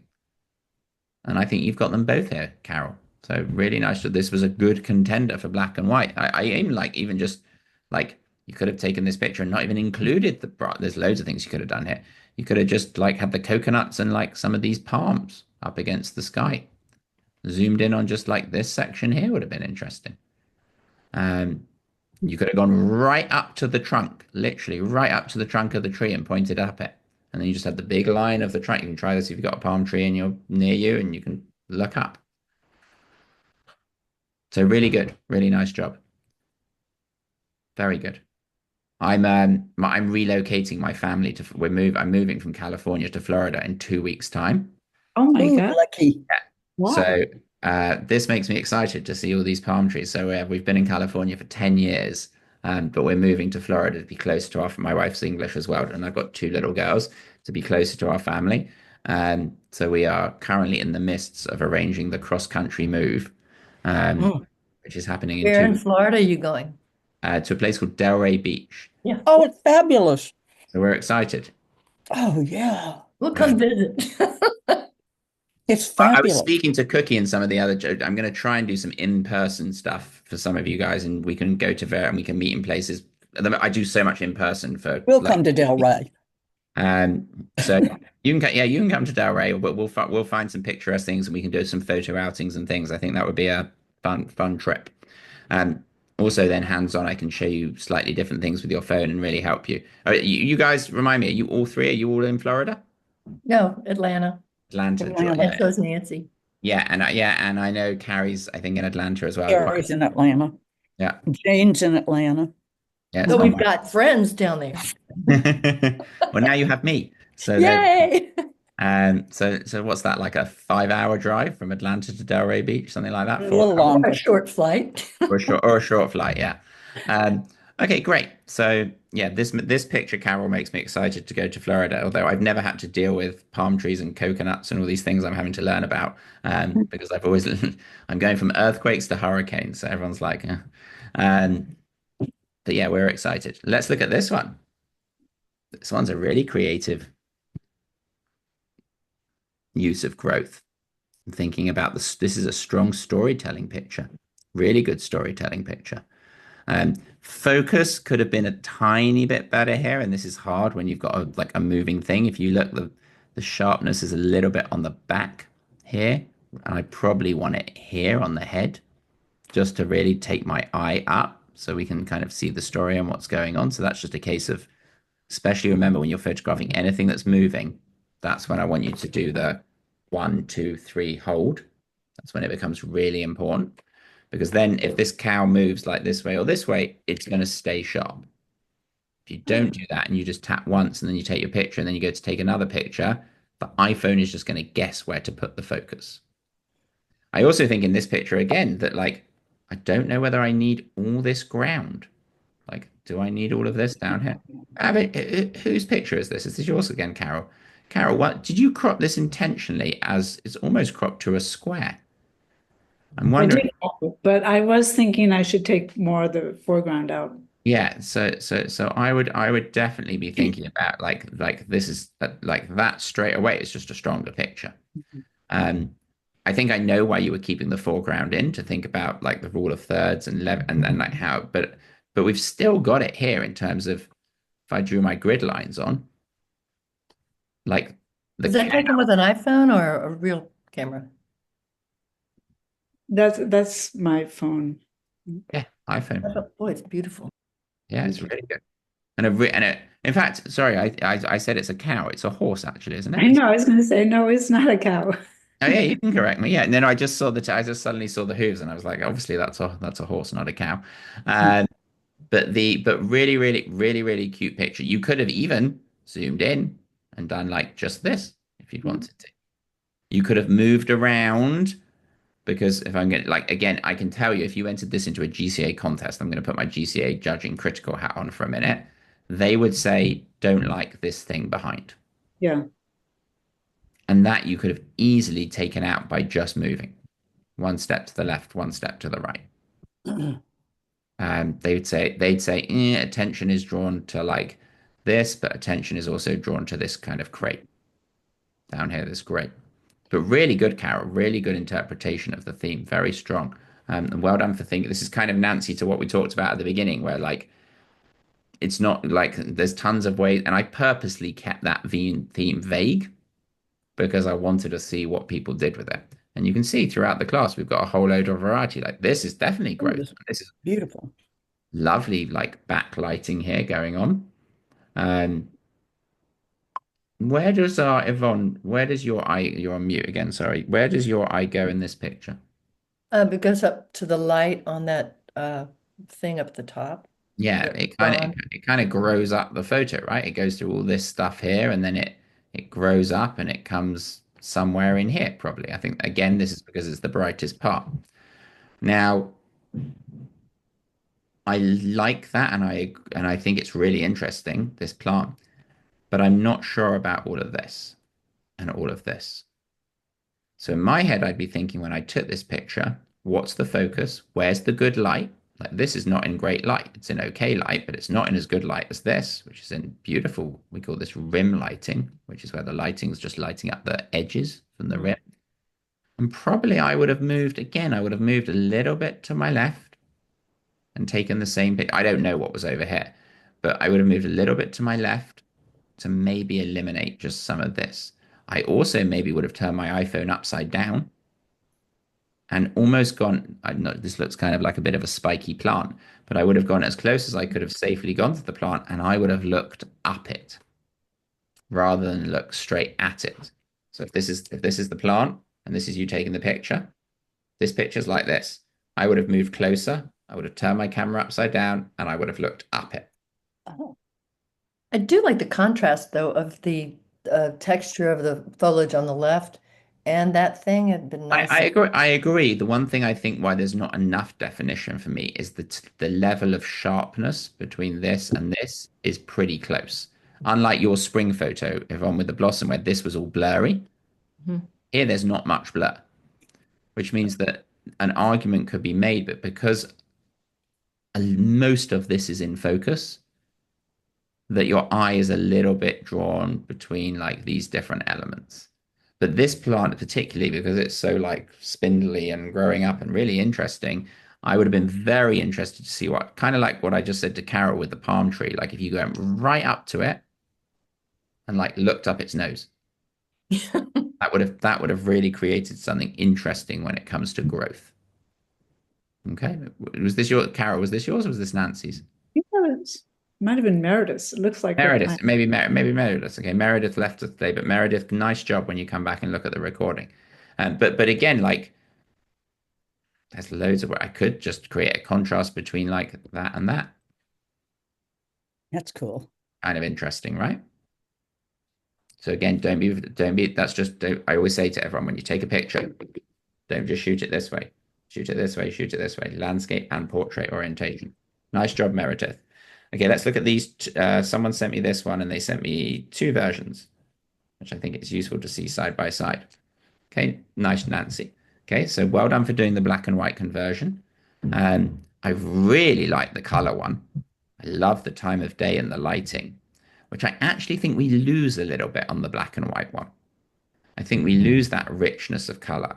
I think the composition is really interesting, but if you put a gun to my head and these two in this particular instance, I'd probably say I think the color one is better because Cool. you have that kind of. What time of day did you take this, Nancy? Well, this is a slice of wood, late afternoon, Late afternoon. Yeah, exactly. So that's giving that golden light on it. and the black and white one has too much white, doesn't it? Yeah, I think it's got a bit too much white, and I think we've lost some of the details. So if you Mhm. look at, I feel like the one on the left, you see more of the rings of the wood, you see the cracks, like you see more of that texture. The black and white one, I agree. I think it's a bit too, especially because remember our eye, this one, undoubtedly, we go right here to the middle. This one, I'm like, I kind of go here, but I see all this loads, this really bright stuff over here, this Mhm. white. Yeah, Now, and go on, sorry. the cracks could have actually been drawn on in the black and white one. Yeah, I agree. They don't look part of it. Now, you could have helped, they could have made this better, Nancy, by just reducing the whites. When you made this black and white, you have control, remember, of the blacks and the exposure. Right. You could have, and the highlights, you could have toned this down. But even then, I think the beauty of this photograph is the time of day you captured it and the fact you've got this lovely golden light. Cool. Thank you. And I'm going to go one further because it's such an interesting piece of wood. I'm going to say that you could even have cropped it and taken out a bit more, a bit more of this and really off skewed it and created something like that, just a little bit closer. Yeah. Okay. And I kind of, I don't know anyone else see this. I see a little face here. Little Um, happy face. yeah, a little happy face, exactly. Good, very good, Nancy. Nice job. Okay, so let's move on. Let's look at this one. Oh, No. this one's definitely growth. Now, this one is a good example of where I want you to check the edges. Remember I said ask yourself a question. Do I need everything here? And is anything being distracting? What am I going to say is distracting here? that The edge. edges, the rocks and stuff. Yeah, and I think they're footprints in the sand, in the snow, Hmm. footprints at the top. So straight away, just by taking those out and coming in, we have a stronger photograph in terms of composition. And I definitely think this is growth. I think it's a little bit too dark. And the iPhone hates snow. So sometimes we have to do some work to it afterwards. That's what it should look like. Instead of that, it should look like this because it was nice, crisp white snow. I think this is Carrie's. So nice job, Carrie, from your skiing trip. Definitely found this growth object. But let's even here, I think I've still got more stuff on the sides the more I look at it that's a bit distracting. And if I bring it to here, then it's a simple photograph, but it's quite effective because you look at it and you're kind of like, what is that? What's going on? Makes you ask questions. So just watch the edges of your frame, please. Let's look at this one. Now, I'm not sure how this one is growth. I was looking at this one. I was trying to figure out how, is this yours, Yvonne? No, I think this may be Meredith's. Um, Now it's an interesting picture. A couple of things that I'll definitely say on it that I think we can work on, or I think could have been improved. Generally, when we take pictures of people, we want to be able to see their eyes, or at least part of their eyes. It creates more of an emotional connection. A picture I see here straight away that would have been better of this interaction between the barista and the girl is I would have gone and stood over here. And I would have shot with all that window of cakes. And you would have got all the reflections and you would have been able to see the girl's face and the barista's face. I said, arguably seeing behind her, like maybe tells a story because you don't know what's going on. But I feel like as well, especially because you've got these really bright lights up here, your eye gets taken up there, Nancy. Hmm. And really, whoever took this, we don't want it to get taken up there. We want it to get taken straight to this interaction between these two people.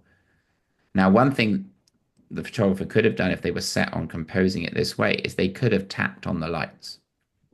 If you tapped on the lights, that will adjust the exposure of your camera. Or even better, tapped on the girl. And if you tap on the girl and hold, remember you get a little, and I mentioned this in the last lesson, you get a little sun that comes up on the side when you do your 1, 2, 3 hold. You can then drag this sun up or drag this sun down. If you drag it down, the photo is going to get darker, which is what was needed here because this is too bright. So when you do the 1, 2, 3 hold, you'll see there's a little sun on the right-hand side of the square. It's kind of fiddly to be able to lift it up and down. It takes a bit of practice, but you're just going to put your finger on it. And in this case, I would have dragged it down because those highlights are a little bit overexposed. Okay, Carrie actually submitted two here that I'm going to put up next to each other, which are very similar. Let's have a show of hands. There's three of us here, which is nice. Who prefers the one on the left? Okay, and Carol and Nancy, you prefer the one on the right? Yeah, I think this is really subjective. Really subjective. I think I would probably agree that I would prefer the one on the right because I think the one on the left, even though the sun in both pictures is offset nicely, is not in the center, which is not where we want it. I think all of this is distracting. You have ejacular slope with the right. Yeah. This one feels more the word we would use if I was judging it. This one feels more like a balanced frame. Everything feels like it comes together here to take me to the sun. Whereas here, this almost looks like two pictures split in two. Mhm, mhm. It feels like I've got like a really interesting picture here, but then I've got like stuff going on here where my eye wants to go out to that negative space. Hmm. Carrie, again, nice job for taking. This is hard. This is not easy to take into the sun with an iPhone. She's put her square on the iPhone to make sure that the light is correct. Taken towards the end of the day, so we get all this interesting shadowing in the snow. That's another reason I prefer the one on the right. I just think the snow is a little bit more interesting. We call this, you've probably heard this term before, but when light filters through like a tree, we call it dappled light.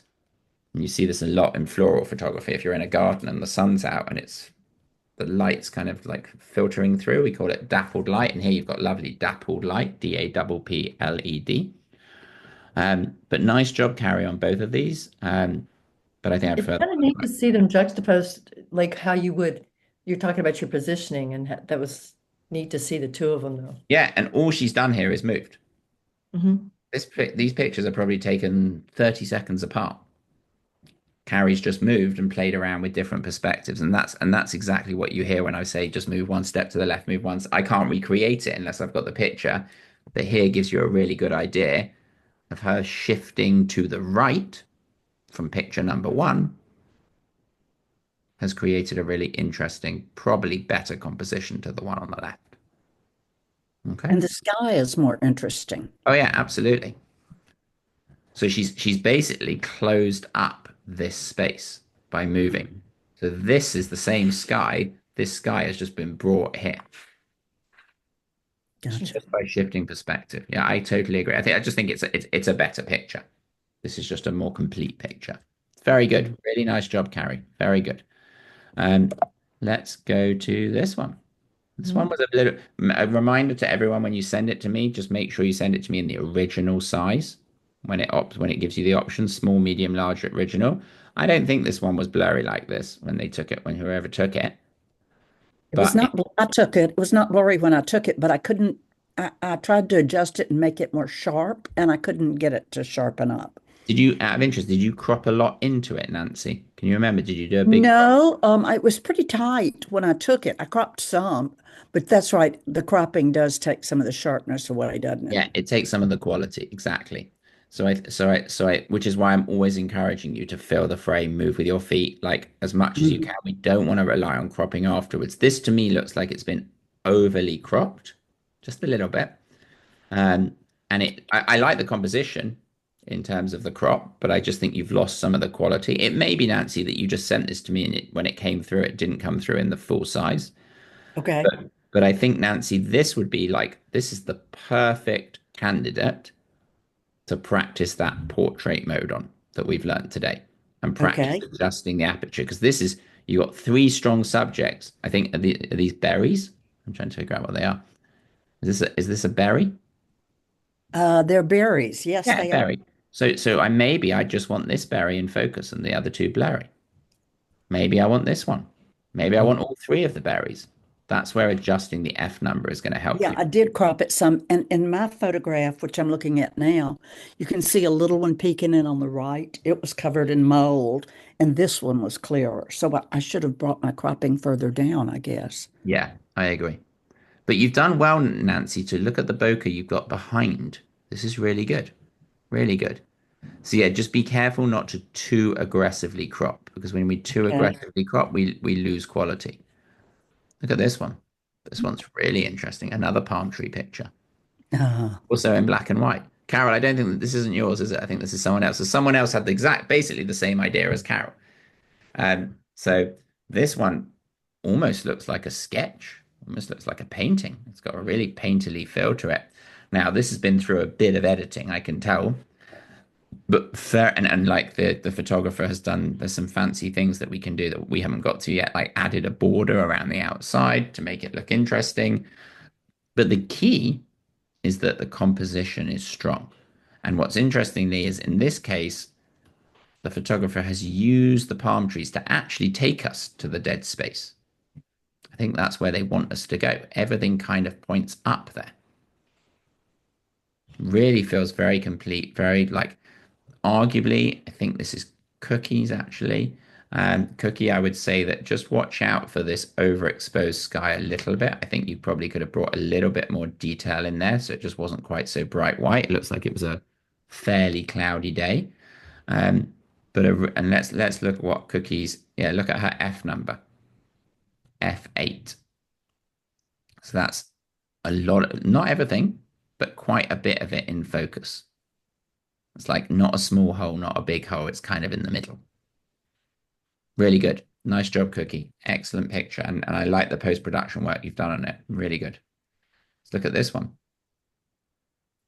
This is why I was so keen to teach you guys aperture and focus at because a lot of you, I feel like the compositions are getting so much stronger. You're seeing better, which is 80% of the challenge is how you see things. But look at this one. Look at the cones. Look how I don't like here how this part of the cone is out of focus. I love the composition on this, but I'd really love the entirety of these cones to be sharp. It almost looks like a mistake. It looks like something happened by mistake that you went wrong here. Again, not to sound like I'm flogging a dead horse, but the same thing.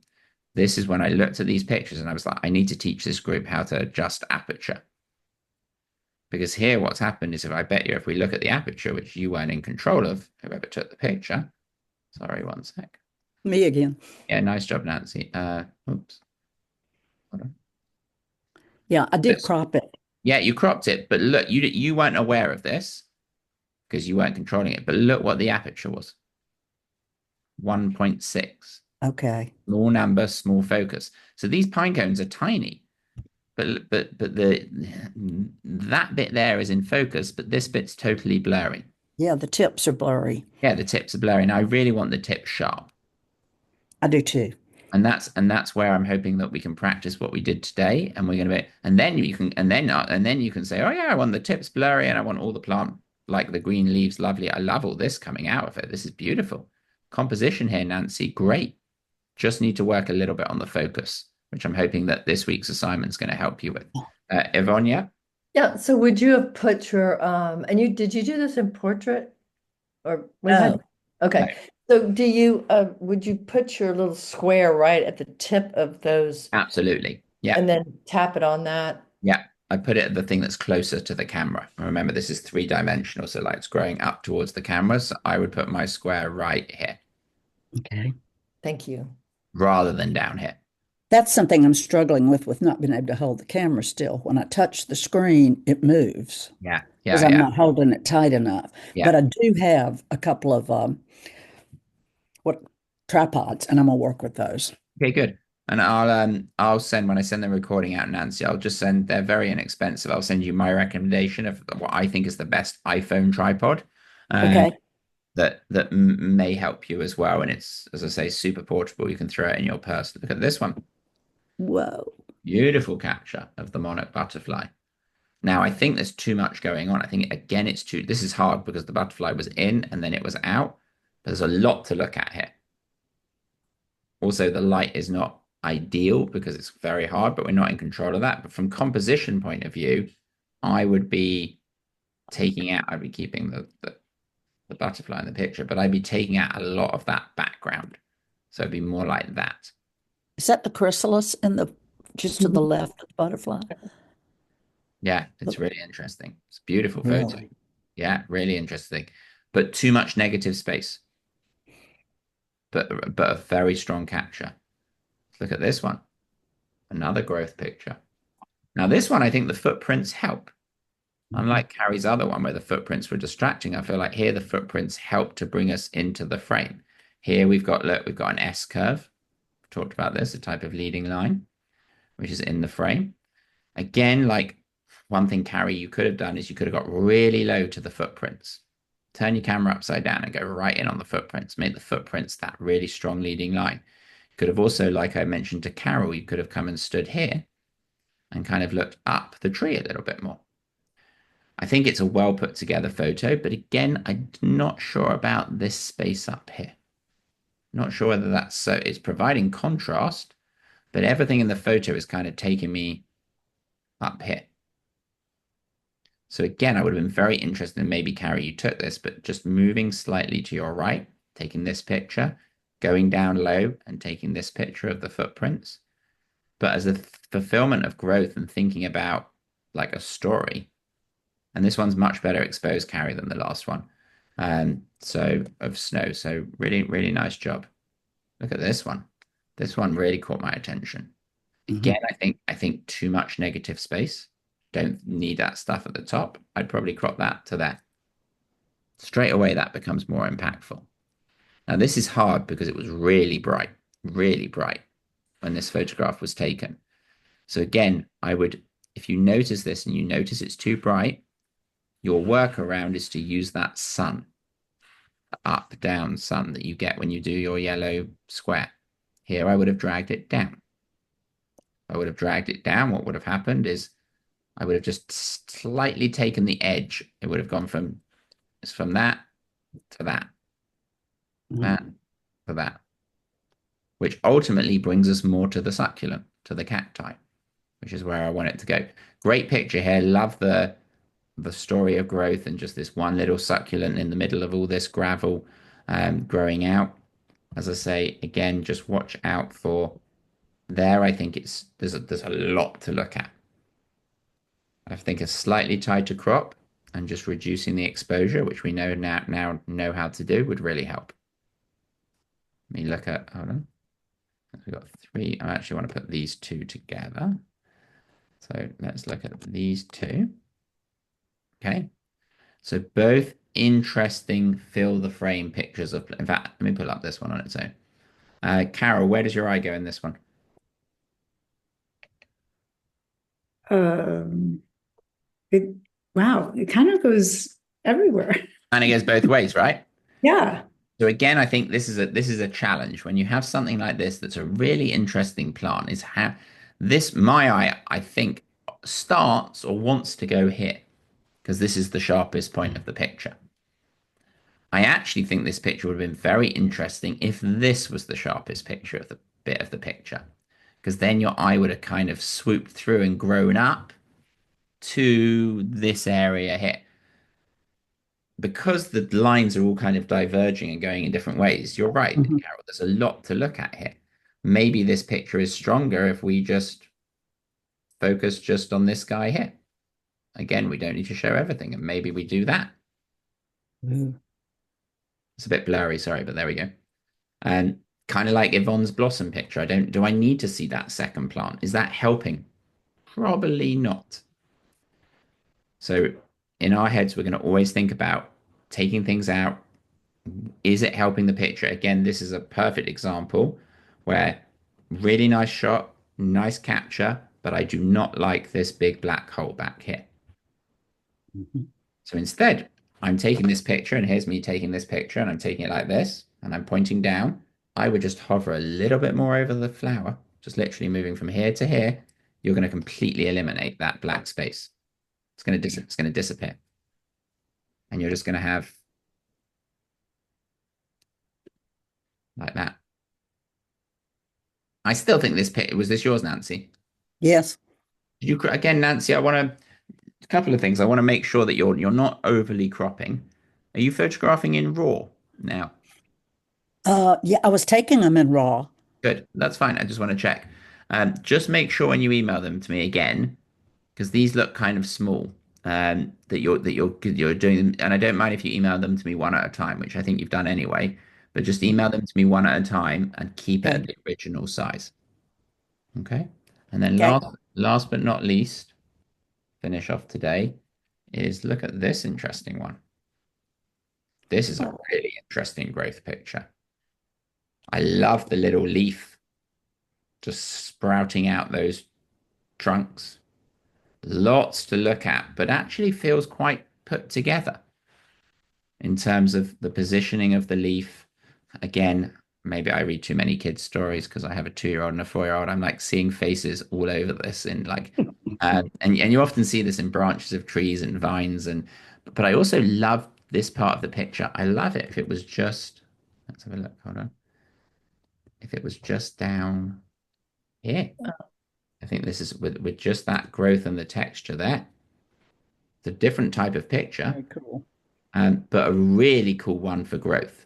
Really good. It's kind of the concept behind this one and the cacti growing out the ground, very similar in terms of just like this one little bit of growth amongst everything else. I mean, obviously the trees are growing and everything, but both of those are very strong structural photographs that will very well fulfill the theme. So really well done. So nice job, everyone. I'm gonna actually I'll hold the recording going for a minute. You guys got any questions? Do you think that last photo, oh, sorry. No, go on. Do you think that last photo, if it had been like this, where the leaf was coming up, would have been like turned Definitely, to the left? definitely a possibility. Would that actually, I don't know if it looks that good. I think it looks better the other way. Yeah, okay. But I'd want you to experiment when you took the picture and take both and see which one you preferred. Nancy, you had a question? Black point. Yes? I think it's very interesting. To my eye, it adds depth to any picture when you increase the black point. Is that what it's Absolutely. supposed to do? That's correct. Yeah. If you remember, we talked a lot about turning things into black and white. And you heard Okay. me talk a lot about this word dynamic range, which is But I'm thinking about the adjustment on the phone that's yeah, just going yeah, yeah, I'm with you. So oh, black point. imagine my hand here is black and this is white. And Okay. dynamic range means how much light your camera can see from the blacks to the whites. Okay. If we move the black point and we move it over here, which is Mhm. what you're doing when you do the Mm. adjustment, is you are seeing more light, you're seeing more dynamic range. The result of that is you create more contrast, more depth, more interest, which is why I told you to do that. So you are stretching the amount of light that you are seeing in your photograph. And Mhm. especially on a black and white, that really helps to show more depth and richness, Richness, yes. texture, and even definition. You see things that you otherwise didn't see. So that's a good point. Okay, so we've got our homework. Our homework for this week is going to be bokeh, blur. Okay. Please, a couple of you sent me your pictures like 2 hours before the lesson. At the moment, I'm not going to be in California the whole time, but at the moment I'm 3 hours behind you. So if you can, please send me your photos at least the night before the next class. Let me confirm the next class is on when is it? The next class is on Monday the 24th At 9:15 in the morning. at no, No, that one's still 12:15. 15. And then we're moving to 9:15 because I'm moving to Florida. So because otherwise my 9:15 I'd be teaching you at 6 a.m. my time. Oh, let's not do that. So so the last two, the next one will be at 12:15, and then I'll make sure I reiterate it when we meet next time. But then following that will be at 9:15, 9:15. Okay. Sounds great. Lovely seeing you all. Have fun practicing. Any questions, just let me know. Have a good couple of weeks, and I'll stop the recording now.